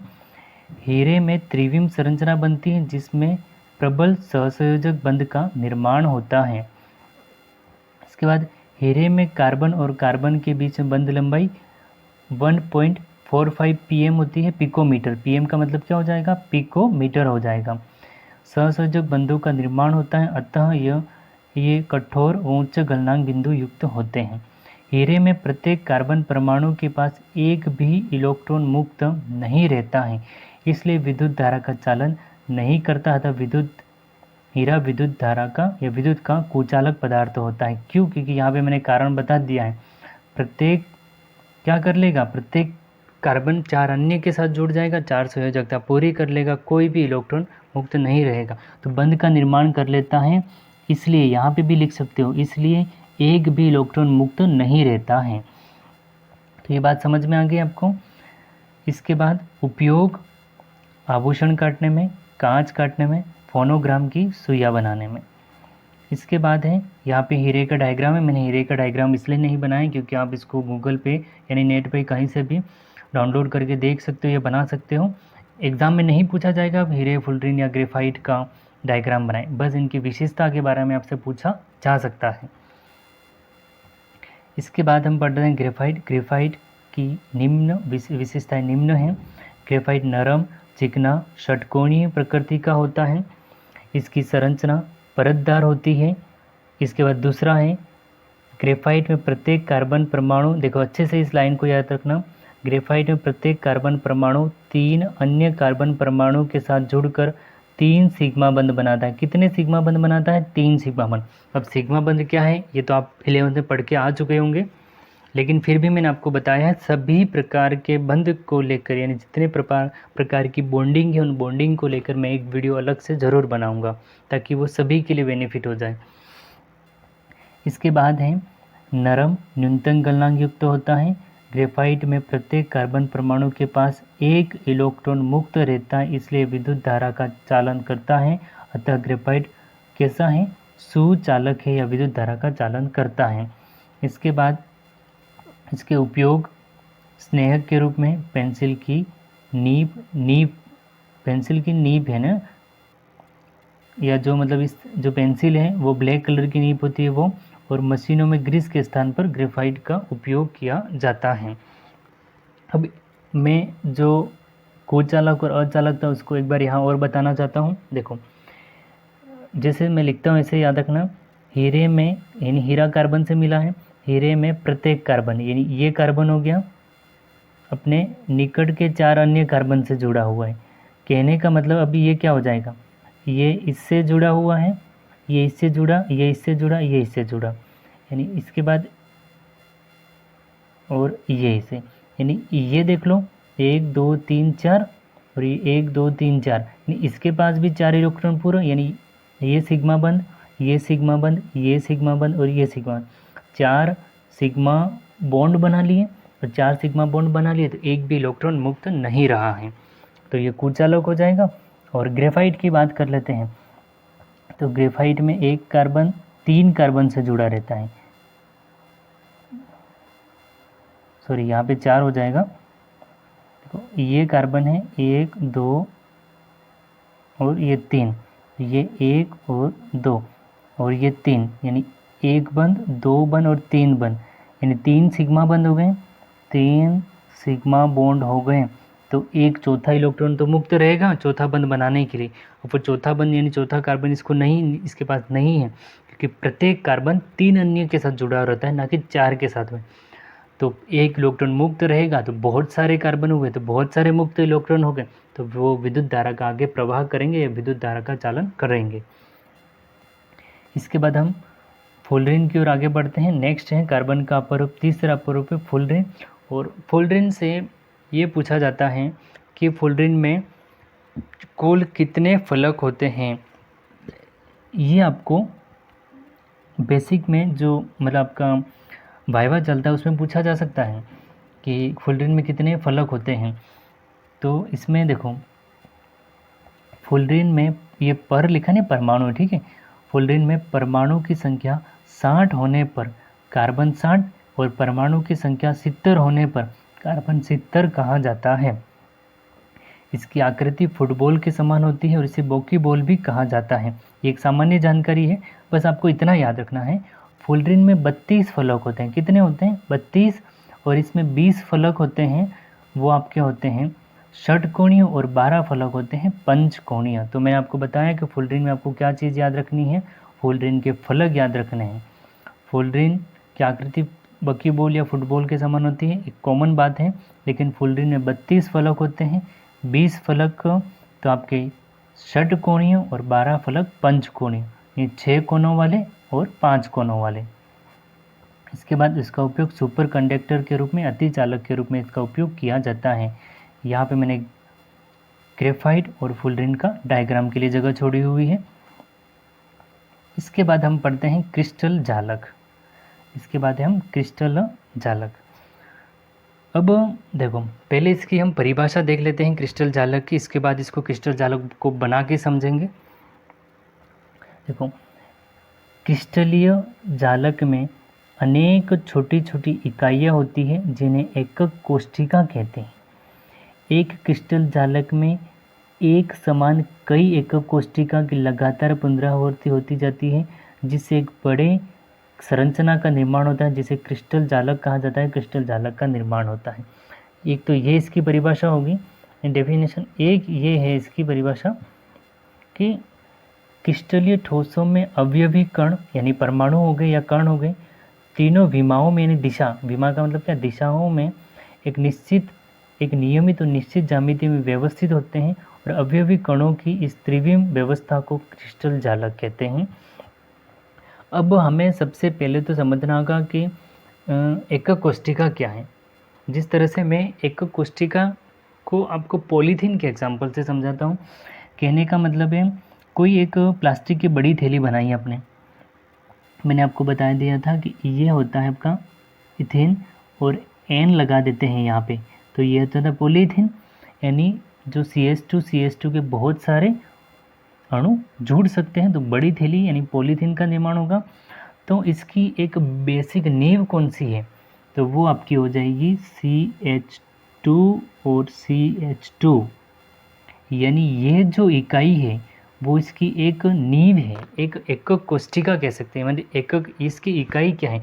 जिस तरह से एक दूसरा यानी पूरी प्लास्टिक की थैली बनाने के लिए सबसे पहले हमें किसकी ज़रूरत पड़ती है, इससे चालू करते हैं, तब यानी एन लगा दें, लाखों हजारों करोड़ों जब ये जुड़ते जाएंगे तब उस पॉलीथीन का निर्माण होगा। एक तो इसी तरह समझ लिया। इसके बाद हमारे शरीर की सबसे छोटी इकाई हम कोशिका कहते हैं। सबसे छोटी इकाई क्या है? यानी कोशिका। यानी कोशिका जब आपस में मिल बनती हैं तो मतलब ऊतकों का निर्माण होता है। इसी तरह मतलब कोशिका सबसे छोटी इकाई है। तो जो एक बड़ी संरचना बन रही है जिसको हम क्या कहते हैं? क्रिस्टल जालक कहते हैं। कोई एक बड़ी संरचना, त्रिविमीय बड़ी संरचना बन रही है। मैं जो परिभाषा बोल रहा हूँ उसको जरूर देखो। पॉलीथीन का निर्माण करने के लिए हमें सबसे पहले CH2 और CH2 की ज़रूरत पड़ती है। यानी CH2 और CH2 क्या है? इसकी मोनोमर इकाई या उसकी एक नींव है, उसकी एक इकाई है स्टार्टिंग करने वाली, यानी उसकी स्टार्टिंग इकाई बोल सकते हैं आपको, यह सबसे छोटी इकाई। इसी तरह शरीर की सबसे छोटी इकाई कोशिका, कोशिका से ऊतक बनते, इसी तरह बनता जाता है आगे, ठीक है। और मैं आपको बता, इसी तरह एक कोई त्रिविम बड़ी संरचना बन रही है, बहुत सारे परमाणु मिलकर। तो वो परमाणु उसकी क्या है? उसके परमाणु क्या? एक इकाई है, एक छोटी इकाई है, नहीं सबसे छोटी इकाई। इसी तरह यानी कोई बड़ा क्रिस्टल जालक बन रहा है तो उसके अंदर एक छोटी से छोटी इकाई होती है ना, वो होती है उसकी एकक कोष्ठिका। क्या होती है? एकक कोष्ठिका। अब कहने का ये होती है आपकी एकक कोष्ठिका। मैं आपको यहाँ से देखो, ये है आपकी, हो जाएगी आपकी एकक कोष्ठिका। ये रफली मैंने बनाया है। तो ये मतलब क्या हो जाएगा? आपका एकक कोष्ठिका होगी। अब ऐसी एकक कोष्ठिका हजारों लाखों करोड़ों एकक कोष्ठिका आपस में मिलती जाती है तो एक बड़े से क्रिस्टल जालक का निर्माण हो जाता है जिसमें कई सारी क्या हो जाती है? कई सारी एकक कोष्ठिका आ जाएगी जिसे हम क्रिस्टल जालक कहते हैं। देखो इसकी परिभाषा देखें। क्रिस्टल जालक में अनेक छोटी छोटी इकाइयाँ होती हैं जिन्हें हम क्या कहते हैं? एकक कोष्ठिका। एग्जाम में पूछा जा सकता है आपको कि एकक कोष्ठिका क्या होती है। और क्रिस्टल जालक में एक समान कई एकक कोष्ठिकाओं की लगातार पुनरावृत्ति होती जाती है। सिंपल सी बात है, जब बहुत सारी इकाइयाँ जुड़ेगी तभी तो एक बड़ी संरचना का निर्माण होता है, तो जिससे एक बड़े क्रिस्टल जालक का निर्माण होता है। और एक दूसरी परिभाषा है इसकी, मतलब जो अवयवी कण है, यानी परमाणु या कण बोल दो या आयन बोल दो, वो 3 दिशा में व्यवस्थित रूप से जुड़े हुए हैं। तो जो 3D स्ट्रक्चर बनती है, कौन सी? त्रिविम का मतलब होता है उसकी जो 3D स्ट्रक्चर बनती है वो इसका क्रिस्टल जालक कहलाता है। ये देखो इसका क्रिस्टल जालक है, ये आपका क्रिस्टल जालक है। आप 2-3 बार इसको ट्राई करोगे तो ये इजीली आपसे बन जाएगा। देखो, तो ये क्रिस्टल जालक, और क्रिस्टल जालक की सबसे छोटी इकाई क्या हो जाती है? एकक कोष्ठिका क्रिस्टल जालक की सबसे छोटी इकाई होती है। इसके बाद ये है एकक कोष्ठिका, और यहाँ से क्वेश्चन बना है आपका और यहाँ से क्वेश्चन पूछे गए हैं। तो हाँ, देखो अब मैं आपको बता देता हूँ एकक कोष्ठिका के बारे में। एकक कोष्ठिका क्या है वो तो मैंने आपको समझा दिया कि क्रिस्टल जालक कई छोटी छोटी इकाइयों से मिलकर बना होता है। क्रिस्टल जालक की जो छोटी इकाई होती है वो ही क्या है? एकक कोष्ठिका है। इन एकक कोष्ठिकाओं की लगातार पुनरावृत्ति रिपीटेशन से जब रिपीट होती जाती है एक बड़े 3D संरचना या त्रिविमीय संरचना का निर्माण होता है जिसे हम क्रिस्टल जालक कहते हैं। इसके बाद एकक कोष्ठिका के बारे में पूछा जा सकता है उसके पैरामीटर। तो आइए, इसकी क्रिस्टल जालक की सूक्ष्मतम इकाई को एकक कोष्ठिका कहते हैं, इसको हमने समझ लिया है। एकक कोष्ठिका में 6 पैरामीटर होते हैं। कितने पैरामीटर होते हैं? 6 पैरामीटर होते हैं। एकक कोष्ठिका में 3 भुजा और 3 कोण तो हो गए, याद रखना, 3 भुजा और 3 कोण, तो 6 पैरामीटर हो गए। तो भुजा कौन सी? ABC, alpha, beta, gamma. इस गामा को थोड़ा यूं कर लेना आप, ये हो जाएगा गामा आपका। इस तरह एक एकक कोष्ठिका में कुल 6 पैरामीटर होते हैं। आप अच्छे से याद रखना। देखो, ये आपकी एकक कोष्ठिका, मैं एक बार एकक कोष्ठिका बना लेता हूँ। ये है आपकी एकक कोष्ठिका, ठीक है। अब इसके बाद में मैं इसको अब कोण बना, देखो ये वाली जो भुजा है वो A भुजा है, और ये वाली भुजा है B है, और ये वाली भुजा C है। दिख रहा है? ये A भुजा, ये B भुजा और ये C भुजा। अब याद रखना, A के सामने तो अल्फ़ा कोण होगा। ये देखो, ये मैंने इसके नीचे ही लिखा है, इसलिए A के सामने अल्फ़ा, B के सामने बीटा और C के सामने गामा। इस गामा को थोड़ा यूँ कर लेना, ठीक है। A के सामने अल्फ़ा कोण, यानी ये A भुजा, तो इसके सामने कौन सा है? अल्फ़ा, ये रहा, ठीक है। और ये B भुजा है तो इसके सामने कौन सा है? ये रहा बीटा कोण, इसको एक बार मैं हटा दूंगा तब समझ में आ जाएगा। और ये सी भुजा जिसके सामने कौन सा है, ये गामा वाला। देखो यहाँ देखें, अब ये ए है तो अल्फा कोण इसके सामने, ये बी भुजा है तो इसके सामने ये बीटा कोण है, और ये सी भुजा जिसके सामने ये अल्फा कोण है। तो यानी 3 तो भुजा ABC और 3 कोण अल्फा बीटा गामा, तो कुल 6 पैरामीटर होते हैं। और ये क्वेश्चन आपका पूछा गया है एग्जाम में कि एकक कोष्टिका में कितने पैरामीटर होते हैं, तो 6 पैरामीटर होते हैं। अब हम पढ़ेंगे आगे एकक कोष्टिका के कितने पैरामीटर कितने प्रकार की एकक कोष्टिका होती है, उसकी परिभाषा क्या है, उनमें परमाणु का योगदान क्या है।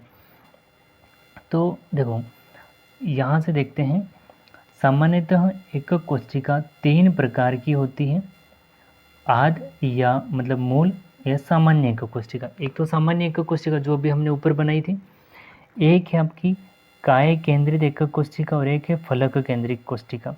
अब यहाँ से जो क्वेश्चन बनता है वो आधे नंबर में इसका सिंपल सा क्वेश्चन बन जाता है कि ये इनका पूरा नाम बताओ।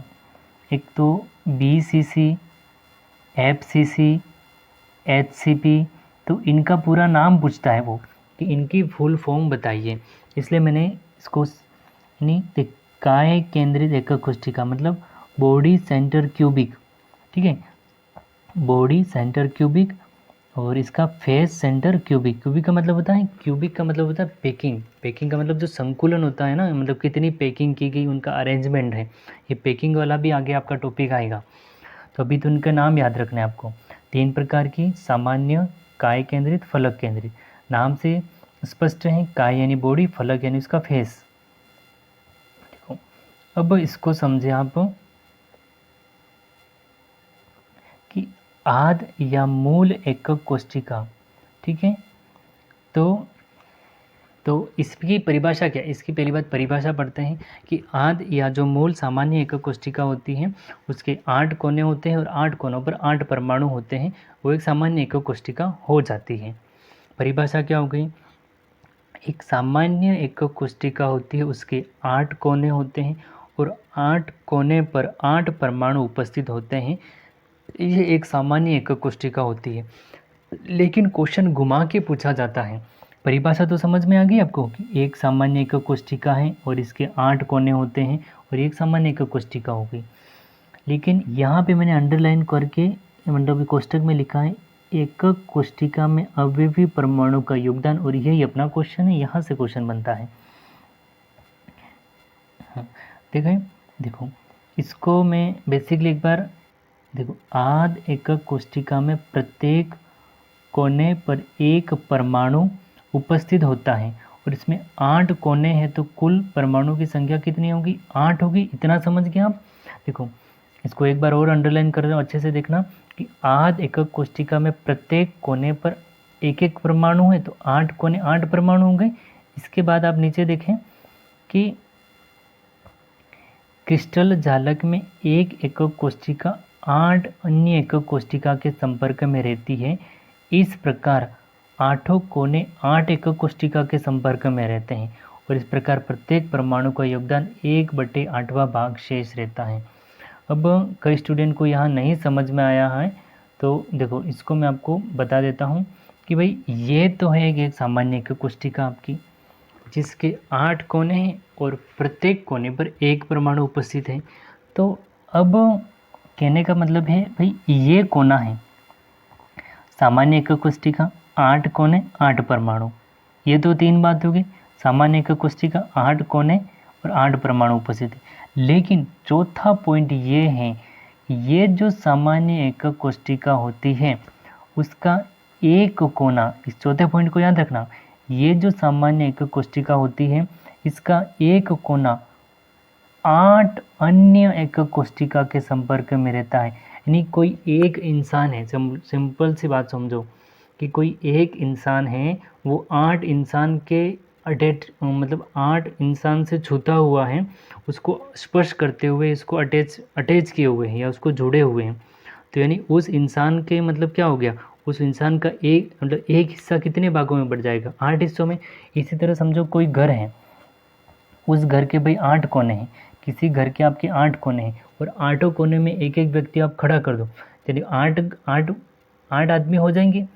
लेकिन वो एक कोने पे कोई, यहाँ पे इस कोने पे कोई एक व्यक्ति खड़ा है या कोई आदमी खड़ा है, ये व्यक्ति क्या करेगा कि दूसरी 8 एकक कोष्ठिका उनसे भी संपर्क बनाए रखेगा। तो क्या हम इसको पूरा योगदान मानेंगे इस घर में?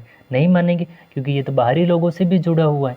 तो इसका तो हम 1/8वां भाग ही मानेंगे, क्योंकि हमारे हिस्से में तो 1/8वां ही भाग आ रहा है।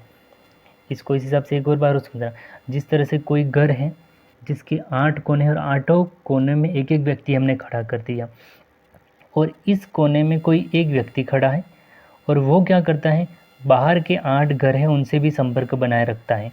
और जब हमको ये बात पता चलती है कि भाई ये बाहर वाले से भी जुड़ा है, तो हम इसको एक परमाणु तो मानेंगे नहीं। क्या करेंगे? तो हम बोलेंगे कि भाई तू 8 के संपर्क में है बाहर वाले, तो हमारा हिस्सा भी 1/8वां ही होगा। इसी तरह ये आदमी, ये सारे व्यक्ति क्या कर रहे हैं, सभी किसी न किसी 8-8 के साथ में जुड़े हुए, 8-8 घरों के साथ में, अर्थात 8-8 एकक कोष्ठिकाओं के संपर्क में जुड़े हुए हैं। तो इनका टोटल योगदान ही कितना हो जाएगा? 1/8वां भाग योगदान हो जाएगा। तो अब समझे यहाँ पे, तो क्रिस्टल जालक में एक एकक कोष्ठिका 8 अन्य एकक कोष्ठिका के संपर्क में रहती है। इस प्रकार 8 कोने 8 एकक कोष्ठिका में संपर्क में रहते हैं। तो इस प्रकार प्रत्येक परमाणु के योगदान 1/8वां भाग शेष रहता है। तो देखो, ये तो मैंने 8 कोने पर 8 परमाणु लिखे हैं, अब इनको जोड़ करके ये लिखा है, फिर इनके जोड़ करके ये लिखा है, तो क्या हो गया? 1 हो गया। अब और सिंपल सा है, यहाँ करके मैंने ये भी लिखा हुआ है, देखो 1/8 × 8, यानी 8 कोने के संपर्क में 8 से 8 कर गया 1, अर्थात कितना? 1 परमाणु। अर्थात अंत में लिखना है, अतः प्रत्येक एक आध एकक कोष्ठिका में परमाणु का योगदान कितना है? 1। यानी जो सामान्य एकक कोष्ठिका होती है, अब मैं जो परिभाषा बोल रहा हूँ या जो पूरा बोल रहा हूँ इसको समझना। सामान्य एकक कोष्ठिका में 8 कोने होते हैं, 8 कोने में एक एक परमाणु उपस्थित होता है, लेकिन प्रत्येक परमाणु या प्रत्येक कोना 8 अन्य एकक कोष्ठिका में संपर्क में होने के कारण उसका योगदान 1/8वां भाग ही शेष रह जाता है। इस तरह 8 कोने हो गए तो 8 बार 1/8 लिखेंगे, 8 से 8 कट गया तो 1 शेष रहेगा। तो सामान्य एकक कोष्ठिका में परमाणु का योगदान केवल हम 1 ही मानते हैं और 1 ही योगदान होता है। अब दूसरी एकक कोष्ठिका के बारे में पढ़ते हैं हम। ये है आपका काय केंद्रित एकक कोष्ठिका BCC, बॉडी सेंटर क्यूबिक, और क्यूबिक का मतलब होता है उनका संकुलन, उनकी पैकिंग। ठीक है, तो अब इसमें देखो, काय केंद्रित एकक कोष्ठिका में प्रत्येक कोने पर एक परमाणु होता है। वो एक परमाणु उसके, सॉरी यहाँ पे एक ही लिखना, डबल नहीं, एक परमाणु उसके केंद्र में भी उपस्थित होता है या रहता है। तो देखो, मैं आपको यहाँ सिंपल से इसको समझते हैं। पहली बात, इस बिंदु को आप यहाँ से इसको, मतलब हम इसको क्या करते हैं, यहाँ से इसको हटा देते हैं। ठीक, इसको हम नहीं मानते, अभी नहीं है, ये समझो। तो ये क्या था? ये सामान्य एकक कोष्ठिका, और हमने पहले पढ़ लिया सामान्य एकक कोष्ठिका 8 कोने 1/8वां भाग, यानी परमाणु का योगदान 1। कितना? 1 परमाणु का योगदान हमने पढ़ा। अब हम क्या करेंगे? BCC पढ़ रहे हैं, BCC यानी बॉडी सेंटर क्यूबिक, यानी उसके बॉडी के सेंटर में, यानी शरीर के केंद्र में भी एक परमाणु है, जो किसी भी, मेरे शब्दों पे ध्यान रखना, जो किसी भी अन्य एकक कोष्ठिका या परमाणु के संपर्क में नहीं है, उसके केंद्र में ही स्थित है। तो उसका तो पूरा का पूरा एक हिस्सा मानेंगे हम। ठीक है, अब इसको देख लो, 1 2 3 4 5 6 7 और 8, ये 8 कोने हो गए और ये एक 8 परमाणु।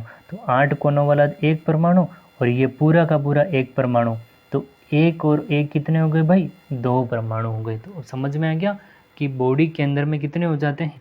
2 परमाणु होते हैं। ठीक है, तो यहाँ से देख लो आप, एकक कोष्ठिका प्रत्येक कोने पर एक एक परमाणु, तो केंद्र में भी एक परमाणु है। ठीक है, तो अतः 8 कोनों पर उपस्थित 8 परमाणु का योगदान 1/8 इंटू कितना हो गया? 1, और काय केंद्रित एकक कोष्ठिका में केंद्र में उपस्थित एक परमाणु। ठीक है, तो 1 + 1 कितना हो गया? 2 परमाणु हो जाता है। तो आई थिंक मेरे हिसाब से आपको ये समझ में आगे होगा कि 8 कोने तो एक परमाणु, और केंद्र में भी एक है जो किसी के साथ में भी संपर्क में नहीं है। BCC का मतलब क्या, सेंटर में उपस्थित है, तो एक परमाणु बराबर कितने होंगे, 2 परमाणु का योगदान। और इसकी परिभाषा देखना चाहे तो BCC यानी इकाई केंद्रित एकक कोशिका वे होती है जिनके 8 कोनों पर एक एक परमाणु उपस्थित होता है और उसके केंद्र में भी एक उपस्थित होता है, उसे इकाई केंद्रित एकक कोशिका कहा जाता है। अब तीसरी है, वो है आपकी फलक केंद्रित एकक कोशिका। क्या हो जाएगी, फलक केंद्रित एकक कोशिका यानी फेस सेंटर क्यूबिक। अब यहाँ से उसमें क्या था, बॉडी सेंटर यानी बॉडी के केंद्र में, शरीर के केंद्र में, यहाँ पे फेस सेंटर है, नाम से स्पष्ट याद रखना। फेस यानी उसके फलक के केंद्र पर भी एक परमाणु होगा। ठीक है, देखो फलक केंद्रित, उसके था बॉडी केंद्रित, बॉडी का मतलब था उसके शरीर के केंद्र में एक परमाणु में, और यहाँ पे फलक केंद्रित की बात करें तो उसको फलक पर भी एक परमाणु हो जाएगा। क्या हो जाएगा, उसके फलक में भी एक परमाणु होगा। इसको परिभाषा पढ़ने से पहले इसको मैं समझा देता हूँ। अब एक तो ये सामान्य एकक कोशिका हो गई जो हम अभी मतलब पढ़ रहे हैं कि ये आपकी क्या होगी, सामान्य एकक कोशिका हो गई, जिसको हमने क्या पढ़ा था, 8 कोने होते हैं। कितने कोने होते हैं, 8 कोने, और उनका योगदान कितना होता है, 1 होता है। कितना होता है, 1 होता है। अब हमने पढ़ रहे हैं कि फलक केंद्र में भी होता है। अब इसके देखो, एक तो आपका ये फलक, एक ये फलक, एक ये फलक और एक ये फलक। आप चौक का डिब्बा लेके देखेंगे तो ये इजीली समझ में आए। ये 3D स्ट्रक्चर है जो पेज पे हमें थोड़ी अलग ही दिखाई देती है। देखो कहने का मतलब ये जो कोई चौक का डिब्बा है या कमरा है तो उसकी यह छत है। ठीक है, अब छत है तो भाई छत 2 भाग में काम करती है। छत के बीच में अगर कोई मतलब आप इसको इस हिसाब से समझे, खिड़की, एक कोई खिड़की है, ठीक है, घर की दीवार के बीच में जो खिड़की है, अब यहाँ पे कोई खिड़की है, मान लो ये जो परमाणु खिड़की है। अभी खिड़की ऐसा तो है नहीं कि सिर्फ केवल और केवल अंदर से काम करेगी, बाहर से भी तो काम करेगी। मतलब ये खिड़की हमें बाहर से भी दिखाई देती है और खिड़की हम अंदर से भी देखते हैं इस खिड़की को। अर्थात यहाँ पे जो परमाणु है वो इस फलक का भी योगदान करता है और इस फलक का योगदान करता है। समझ में आ रहा है ना, आप इस हिसाब से इसको समझो कि भाई घर की कोई खिड़की है, क्या है, घर की कोई खिड़की है, जिस तरह से ये कोई दीवार है आपकी और यहाँ पे कोई जाली या खिड़की लगाई है आपने। अब आप यहाँ पे खड़े हो, ठीक है, तो आपको ये दिखाई देगी भाई हाँ मेरे घर पे खिड़की लगी हुई। अब यहाँ पे आप खड़े हो तब भी आपको दिखाई देगी कि हाँ मेरे घर पे या दीवार में एक खिड़की है। तो भाई इस खिड़की का योगदान क्या हो गया, इस दीवार, इस पे भी एक दीवार, इस पे भी योगदान हो, इस पे भी। अर्थात जब एक व्यक्ति का योगदान या एक खिड़की का योगदान 2 और हो तो 1/, और 1/, यानी आधा हो जाएगा इसका योगदान। तो कितना हो जाएगा, आधा। इस बात को समझना हम, ठीक है।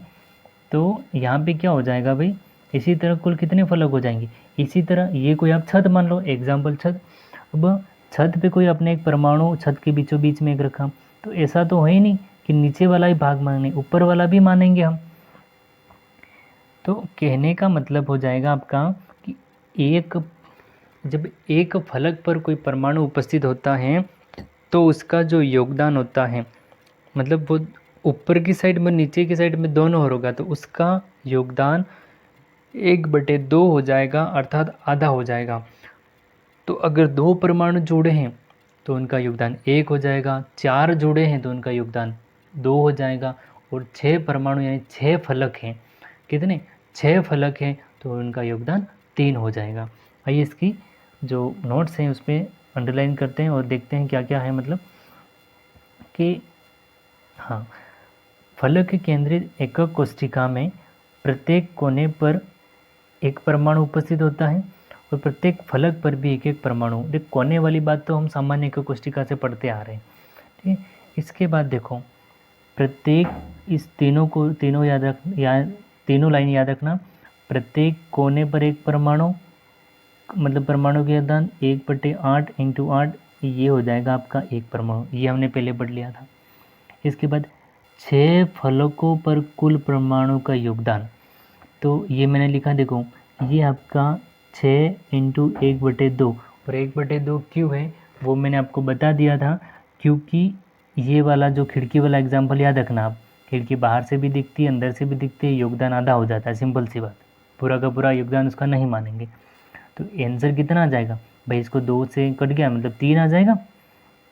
अब ये जो 3 आ गया तो कहने का मतलब अतः फलक केंद्रित एकक कोष्ठिका में कुल परमाणु का योगदान कितना हो जाएगा आपका 1, यानी 8 कोनों वाला 1, और फलक वाला कितने 6 फलक आधा हिस्सा यानी कितने 3 परमाणु, तो 3, अर्थात कुल परमाणु कितने हो गए 4 परमाणु हो गए। कुल कितने परमाणु हो जाएंगे आपके 4 परमाणु हो जाएंगे। नेक्स्ट आगे की ओर बढ़ते हैं। क्रिस्टलीय समुदाय या ब्रेवे जालक। क्रिस्टलीय समुदाय या आपका है, ये है आपके ब्रेवे जालक। यहाँ थोड़ा ब्लर जरूर हो गया है, लेकिन मैं इसको पढ़ के आपको अच्छे से बता दूंगा कि क्रिस्टल जालक का वर्णन सर्वप्रथम ब्रेवीज या ब्रेवे नामक वैज्ञानिक ने किया था, इसलिए इसे ब्रेवे जालक भी कहा जाता है।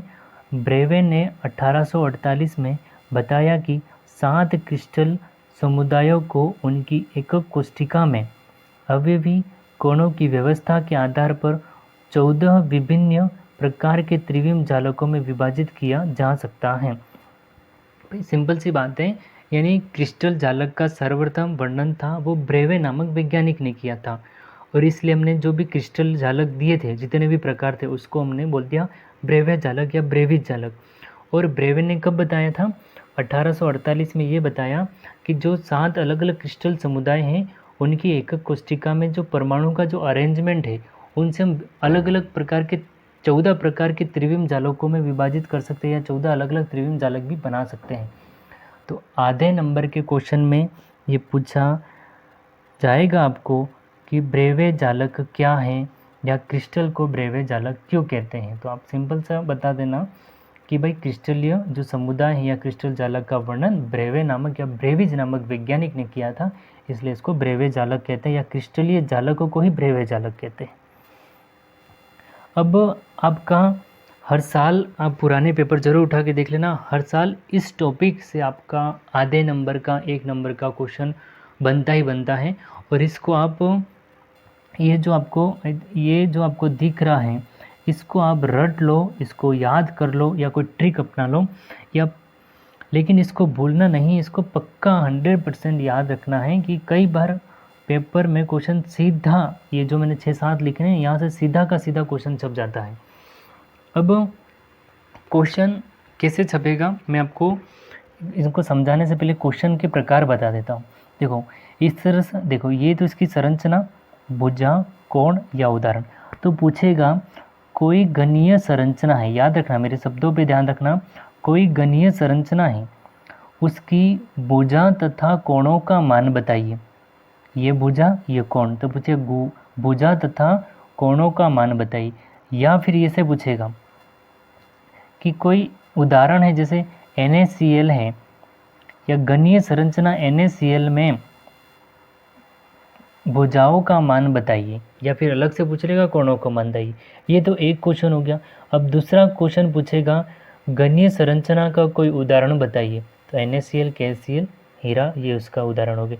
या फिर ये तीसरा क्वेश्चन NaCl किस प्रकार की संरचना है, तो ये गणीय संरचना। इसी तरह क्वेश्चन मैं वापस बताता हूँ आपको, पूछेगा KNO3 या K2SO4, BaSO4, कोई भी एक एग्जाम्पल लेगा और पूछेगा किस प्रकार की संरचना है, तो कैसी है विषम लंबाक्ष। या पूछेगा विषम लंबाक्ष के कोई 2 उदाहरण बताते हुए उनके भुजा तथा कोणों का मान बताइए। तो क्वेश्चन इस हिसाब से आपका बनेगा। तो आइए इसको देख लेते हैं। देखो ये आपकी है गणीय संरचना, भुजा का मान। देखो भुजा मतलब एकक कोष्ठिका हमने पढ़ा था ना कि भुजा ABC 3 होती है और 3 कोण होते हैं अल्फा बीटा गामा, तो 6 पैरामीटर होते हैं। ये वही 6 पैरामीटर जो हमें याद रखने हैं यहाँ पे।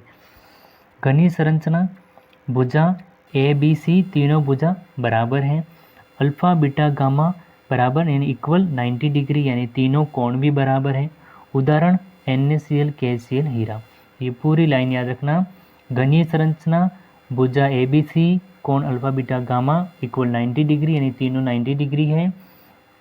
और NaCl और KCl हीरा इसके उदाहरण हो जाएंगे। इसके बाद दूसरा है द्विसमलंबाक्ष। अब नाम से स्पष्ट है, द्विसमलंबाक्ष, दो सम यानी समान लंबाई के हैं। द्विसमलंबाक्ष नाम से स्पष्ट हो रहा है, ठीक है। द्विसमलंबाक्ष यानी दो समान लंबाई के हैं इसमें, यानी कौन, भुजाएं, यानी ए और बी भुजा दो तो किसी समान, लेकिन बी और सी समान नॉट इक्वल है, किसी नॉट इक्वल है, दो समान नहीं है।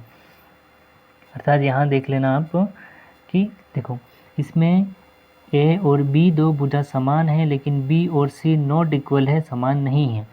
कोण देखें तो कोण ए अल्फ़ा बीटा गामा तीनों 90 डिग्री है। और एग्जाम्पल है इसके SnO2 और TiO2 और CuSO4, ये इसके एग्जाम्पल है। SnO2, TiO2 और CuSO4 ये इसके एग्जाम्पल हैं। अब है तीसरा विषम लंबाक्ष। नाम से स्पष्ट है, विषम यानी अलग अलग, लंबाक्ष यानी लंबाई, विषम यानी अलग अलग, लंबाक्ष यानी लंबाई हो जाएगा। तो इसमें ए बी और सी तीनों नॉट इक्वल है, यानी ए और बी भुजा नॉट इक्वल, बी और सी भुजा नॉट इक्वल है, तीनों भुजा समान लंबाई की नहीं है। और इसकी भुजा और कोणों का मान पूछे तो अल्फ़ा बीटा और गामा बराबर 90 डिग्री, लेकिन तीनों कोण कैसे हैं, तीनों कोण बराबर हैं। और ये इसके एग्जाम्पल हो जाएंगे। और हाँ, ये देखो अगर कोई स्टूडेंट चाहे तो इसमें बहुत सारे और भी एग्जाम्पल है जो ऐड कर सकते हैं, लेकिन मेरे अकॉर्डिंग ये इतने एग्जाम्पल सफिशिएंट है, जो एग्ज़ाम में पूछने लायक एग्जाम्पल है वही मैंने यहाँ पे ऐड किए हुए हैं, इतना काफ़ी है। ये आपको अभी इजी ज़रूर लगेगा, लेकिन एक बार याद करके देख लेना आप, थोड़ा आपको याद करने में ज़रूर कठिनाई होगी, सारे मिक्स में हो जाएंगे, यानी किसकी भुजा यानी किसके कोण कैसे हैं। लेकिन इसको नाम से याद रखना, एकंताक्ष, श्रीनताक्ष, विषम लंबाक्ष, द्विसम लंबाक्ष, उन ट्रिक से याद रखना तो थोड़ा याद जरूर रहेगा आपको। इसके बाद षटकोणीय की बात करते हैं। ए और बी भुजा नॉट इक्वल, लेकिन बी और सी भुजा यानी दो भुजाएं असमान है, लेकिन एक भुजा समान है, कौन सी, बी और सी वाली। हम इसमें अल्फा और बीटा कोण कैसे है, 90 डिग्री के, लेकिन गामा कोण नॉट इक्वल 90 डिग्री, गामा है 120 डिग्री। कितना है, गामा नॉट इक्वल 90 डिग्री और गामा इक्वल टू 120 डिग्री, यानी ये 120 डिग्री के लिए इक्वल हो जाएगा। और एग्जाम्पल ZnO, ग्रेफाइट और CDS, ये इसके एग्जाम्पल हो जाएंगे। इसके बाद है आपका त्रिसमताक्ष। तीन समताक्ष, तीन समान लंबाई के हैं, किसे, तीन समान लंबाई के हैं, नहीं ABC तीनों भुजाएं समान हैं। इसके बाद इसके कोण देखना आप, इसके कोण हैं अल्फ़ा बीटा गामा, अल्फ़ा और बीटा समान हैं, लेकिन गामा नॉट इक्वल 90 डिग्री, यानी जो गामा कोण है वो 90 डिग्री के इक्वल नहीं है, इतना याद रखना आप। ये इसके एग्जाम्पल हो जाएंगे आपके। इसके बाद एकंताक्ष, एकनताक्ष, एक न यानी एक भी नहीं, नताक्ष यानी क्या, भुजाएं समान नहीं है, नताक्ष लिखा है एकंताक्ष। ABC नॉट इक्वल, यानी सारी की सारी भुजाएं कैसी, समान नहीं हैं। अल्फ़ा और गामा तो 90 डिग्री के, लेकिन बीटा कोण 90 डिग्री के इक्वल नहीं है। और इसका एग्जाम्पल है आपका एकंताक्ष गंधक, क्या, एकंताक्ष गंधक इसका एग्जाम्पल हो जाएगा। इसे त्रिनताक्ष, त्रि का मतलब तीन, नताक्ष मतलब त्रिनताक्ष, एक भी भुजा समान नहीं है और ना ही कोण समान। ये बहुत इजी हो जाएगा, इसका सिर्फ आपको नाम याद रखना, इसके सिर्फ एग्जाम्पल याद रखने पड़ेंगे। CuSO4.5H2O और K2Cr2, ये कॉमा नहीं है, ठीक है, ये डॉट लिखा था, यहाँ पे कॉमा कर दिया है, ये डॉट लिखवाया था मैंने, ये क्या हो जाएगा, डॉट। CuSO4.5H2 और K2Cr2O7। इसके बाद है आपका ठोसों में संकुलन या निबिड़। देखो इसकी परिभाषा देखते हैं। ठोसों के क्रिस्टल जालक में अनेक परमाणु या आयन की स्थिति या व्यवस्था के प्रकार को संकुलन व्यवस्था द्वारा ज्ञात किया जा सकता है। ये संकुलन व्यवस्था, अब मैं आपको बता देता हूँ कि ये भाई संकुलन है क्या। संकुलन पढ़ने से पहले मैं आपको बता देता हूँ, यहाँ से दो टर्म निकल के आते हैं, दो शब्द निकल के आते हैं, जिनको एग्ज़ाम में 1 नंबर में 2 नंबर में पूछा आपको जाएगा कि संकुलन दक्षता क्या है। अब मैं आपको कई बार 1 नंबर 2 नंबर ही बता रहा हूँ, अभी तक 1 और 2 नंबर वाले क्वेश्चन है, बड़े नंबर वाले क्वेश्चन बाद में आएंगे आपके। फ्रेंकल छोटकी दोष क्या है, बैंड सिद्धांत क्या है, 2-3 सवाल भी है बड़े बड़े, ठीक है।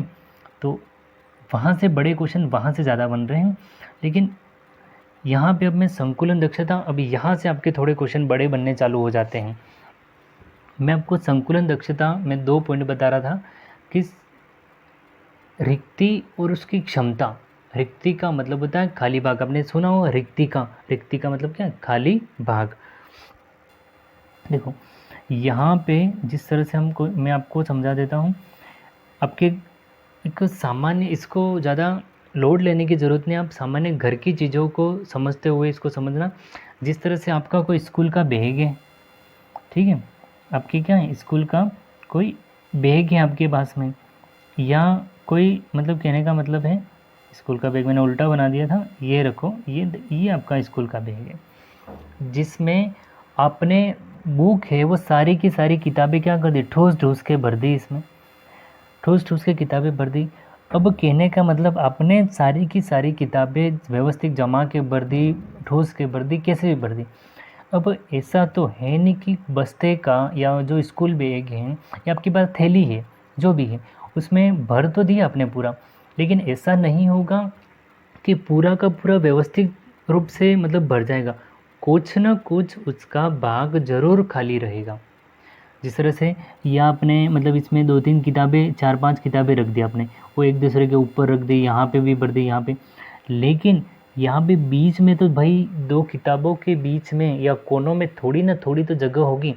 इसी तरह घर पे आप की कोई तिजोरी है जिसमें कोई खाना है आपका, ठीक है, या फिर आपकी पर्सनल कोई अटैची वटैची है, कुछ भी सामग्री, आपकी जो सामग्री रखते हो, कपड़े रखते हो, तो आपका कोई दराज दे रखा है इसके अंदर कि यहाँ पे आपके कपड़े रहेंगे, तो आपने क्या कर दिया, यहाँ पे आपके जितने भी अच्छे नए पुराने जो भी कपड़े थे आपने ला के यहाँ रख दी। अब अपने कपड़े व्यवस्थित जमा के रखे हैं, ठीक है, ये आपने इस तरह से एक दूसरे के ऊपर सारे कपड़े व्यवस्थित जमा दिए। अब अपने कपड़े तो जमा दिए, उस दराज में जितना हो सके आपका जितना हक था उसमें पूरा जमा दिया आपने। इसका मतलब ये नहीं कि वो सारे व्यवस्थित जमे हुए हैं, उस कपड़ों के बीच में कहीं न कहीं कुछ न कुछ भाग ज़रूर खाली होगा। अर्थात कहने का मतलब ये है, आपकी कोई ठोस वस्तु है, उसमें एटम का अरेंजमेंट भले कितना भी अच्छा क्यों नहीं हो, उसमें कुछ न कुछ तो कमी रह जाती है, उसका कुछ न कुछ तो भाग खाली रह जाता है, और उस खाली भाग को हम रिक्तिका कहते हैं। रिक्तिका कोई लड़की का नाम नहीं, रिक्तिका मतलब खाली भाग हो जाएगा, ठीक है। तो रिक्ति, दोष, जिसको हम दोष भी कहते हैं, भाई ये दोष है, उसमें कमी रह गई, कमी को हम क्या कहते हैं, कमी कहते हैं, दोष कहते हैं या रिक्ति कहते हैं, ठीक है। और हमने कितना भरा, ये हमारा क्या था, हमारा हक यहाँ पे था 100%, लेकिन हमने कितना भरा, हमने 70% भरा, 50% भरा, या 74% या 75% भरा। ये जो हमने जो भाग भरा ना, उस भरे हुए भाग को कहा जाता है संकुलन दक्षता, यानी कैपेसिटी, उसकी क्षमता या इसकी एफिशिएंसी, उसको क्या बोलेंगे, एफिशिएंसी, उसकी दक्षता कितनी है या उसकी क्षमता कितनी, हमने उसमें कितना भर दिया है भाई। तो देखो यहाँ से ठोसों में संकुलन यानी निबिड़ क्रिस्टलीय जालक में अनेक परमाणु आयन की स्थिति व्यवस्था के आधार पर संकुलन व्यवस्था द्वारा ज्ञात किया जा सकता है। ठोसों में संकुलन व्यवस्था निम्न प्रकार पाई जाती है। तो यहाँ पे हमने संकुलन रिक्ति समझ ली, आगे संकुलन और रिक्ति और आएगा जहाँ पे मैं इसको समझा दूंगा। लेकिन आप याद रखना कि बेसिकली घर के जो स्कूल बैग है या घर पे आपने जो कपड़े रखते हैं वहीं से समझ लेना, जितना भरा हुआ है उसका भाग तो वो तो क्षमता हो जाएगी, और जितना भाग खाली उसकी रिक्ति का, एक तो मतलब उसका क्या हो जाएगा, रिक्ति और संकुलन दक्षता। इसके बाद है उप सहसंयोजन संख्या क्या हो जाएगा आपका? उप सहसंयोजन संख्या। अब यहाँ इसकी परिभाषा रटने से पहले मैं आपको समझा देता हूँ, 2 या 3 एग्जाम्पल लेके आपको अब भी समझ में आ जाएगा कि उप सहसंयोजन संख्या वास्तव में होती क्या है। देखिए यहाँ पे कोई अभी खाली पेज, सॉरी मैंने यहाँ पे खाली पेज लिया नहीं है, लेकिन फिर भी मैं इसको यहाँ पे आपको समझा देता हूँ। देखो कि यहाँ पे इसको समझें, ये भाई कोई एक गोला है। मैं इस परिभाषा को 4 तरीके से समझाऊंगा। कोई एक गोला है, इसके पास यहाँ पे एक गोला जुड़ा, गोला मतलब परमाणु, अपने के एक सामान्य भाषा में गोला बता रहा हूँ, लेकिन केमिस्ट्री भाषा में हम इसको एटम बोल सकते हैं, या मतलब इसको मॉलिक्यूल, एटम, परमाणु, आयन, कण, जो भी बताएं। इसके बाद यहाँ पे जुड़ा हुआ है, एक यहाँ पे जुड़ा है और एक यहाँ पे जुड़ा है, ठीक, ये सारे जुड़े हुए हैं आपस में। और मैं इसको मानता हूँ कि भाई ये वाला जो है जो ये परमाणु है या गोला है वो कैसा है? केंद्रीय है। कैसा है? केंद्र में स्थित है। इसको मैं केंद्रीय मान लेता हूँ। जब इसको मैं केंद्रीय में मानता हूँ तो 1, 2, 3 और 4 अर्थात इस केंद्रीय परमाणु या केंद्रीय गोले से 1, 2, 3, 4 ये जितने परमाणु संपर्क में रहते हैं, इन परमाणु या इन गोलों की संख्या को उप सहसंयोजन संख्या कहते हैं। तो यहाँ पे देखो, ये केंद्रीय परमाणु है, इस केंद्रीय परमाणु के संपर्क में जितने अन्य गोले रहते हैं, तो उन अन्य गोलों के मतलब इन गोलों 1, 2, 3, 4 इन गोलों की संख्या क्या है? 4। तो इसकी उप सहसंयोजन संख्या क्या हो जाएगी? 4। जिस तरह से, इसी तरह मैं आपको समझ में आया आपको? जिस तरह ये भाई ये कोई केंद्रीय गोला है, ठीक है, और इसके साइड में यहाँ पे एक और गोला है और एक और गोला है। तो अगर पूछूं कि ये कोई एक परमाणु है, इसकी उप सहसंयोजन संख्या कितनी है, तो इसकी उप सहसंयोजन संख्या 2 है भाई। एक तो ये, एक ये, कितनी हो गई? 2। ये तो होगी एक परिभाषा इसकी। दूसरी परिभाषा, कोई धन आयन अपने चारों ओर जितने ऋण आयनों से घिरा हुआ रहता है, उन ऋण आयनों की संख्या को उप सहसंयोजन संख्या कहा जाता है। ठीक है, क्या कहा जाता है? समझ में आ गया? कोई ऋण आयन, कोई धन आयन अपने चारों ओर जितने ऋण आयनों से जुड़ा रहता है, उन ऋण आयनों की संख्या को, आयन परमाणु, ठीक है, की संख्या को उप सहसंयोजन संख्या कहा जाता है। इसी तरह कोई ऋण आयन अपने चारों ओर जितने धन आयन के संपर्क में जुड़ा रहता है, उन धन आयनों की संख्या को उप सहसंयोजन संख्या कहा जाता है। अर्थात कहने का मतलब है, कोई केंद्रीय गोला है, कोई केंद्रीय परमाणु है, उसके चारों ओर जितने भी परमाणु या आयन जुड़े हुए रहते हैं, उनकी संख्या को उप सहसंयोजन संख्या कहा जाता है, कोऑर्डिनेशन नंबर कहा जाता है। इसको इंग्लिश में कहा जाता है कोऑर्डिनेशन नंबर कहा जाता है, कोऑर्डिनेशन नंबर कहा जाता है। और ये एग्ज़ाम में पूछा गया आपका, क्योंकि ये आपकी केमिस्ट्री में 2 से 3 बार आएगा। यूनिट नंबर 9 में पूरी कोऑर्डिनेशन केमिस्ट्री आएगी। यूनिट नंबर जो 9 है आपकी, सॉरी यूनिट नहीं, चैप्टर नंबर या लेसन नंबर जो 9 है, वहाँ पूरा का पूरा आपके उप सहसंयोजन संख्या क्या है, मतलब क्या किस किस प्रकार से कॉम्प्लेक्स बनते हैं, उन सारी की सारी जानकारी हम पढ़ेंगे यूनिट चैप्टर नंबर 9 में। लेकिन यहाँ परिभाषा आपकी जो डेफिनेशन है वो यूनिट नंबर 1 से भी आपको पूछी जाएगी। देखो इसकी परिभाषा देखो, किसी ठोस में एक परमाणु अपने निकटवर्ती जितने परमाणु के संपर्क में रहता है, उन परमाणु की संख्या को उप सहसंयोजन संख्या कहते हैं। इसके बाद देखो यहाँ पे है एक विमीय निबिड़ संकुलन। क्या है? एक विमीय निबिड़ संकुलन।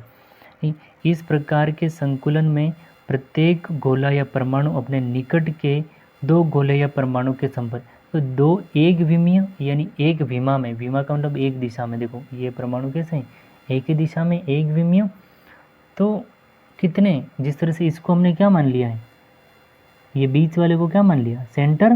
भाई ये एक तो इससे जुड़ा है, एक इससे, तो तो इसकी उप सहसंयोजन संख्या कितनी हो गई? इसकी उप सहसंयोजन संख्या हो गई 2। कितनी हो गई? इसकी उप सहसंयोजन संख्या हो गई 2। इसके बाद आपका हो जाएगा द्विविमीय निबिड़ संकुलन। क्या हो जाएगा? द्विविमीय निबिड़ संकुलन, यानी 2 विमा में पूछ रहा है, यानी 2 दिशाओं में। लेकिन इनका पैटर्न कैसा है? ए और ए, ये पैटर्न याद रखना, ये एग्जाम में पूछा जाएगा आपका कि ये किस, मतलब ये पूछा जाए आपको पूछा जाएगा अष्टफलकीय और चतुष्फलकीय रिक्ति का क्या होती है। तो यहाँ से अभी तो उप सहसंयोजन संख्या को समझे। अब ये 2 प्रकार का होता है, द्विविमीय वाला वर्ग निबिड़ संकुलन भी होता है और षटकोणीय निबिड़। वर्ग यानी जब वर्ग बनता है तो वर्ग निबिड़, और जब षटकोणीय बनता है तो षटकोणीय निबिड़ संकुलन। पैटर्न कैसा है? ए और ए पैटर्न का मतलब होता है परमाणुओं की तीनों परतें एक जैसी होती है, या अणुओं की, या मतलब जो गोले हैं उन गोले तीनों परतों में एक समान है। देख लो, ये समान है भाई, ये कैसे हैं? एक जैसे हैं, कहीं पे भी बीच में मतलब लाइन से जुड़े हुए हैं सारे। तो अब देखो, ये जो है इसको मैंने केंद्र मान लिया, ठीक है, इसको सेंटर माना।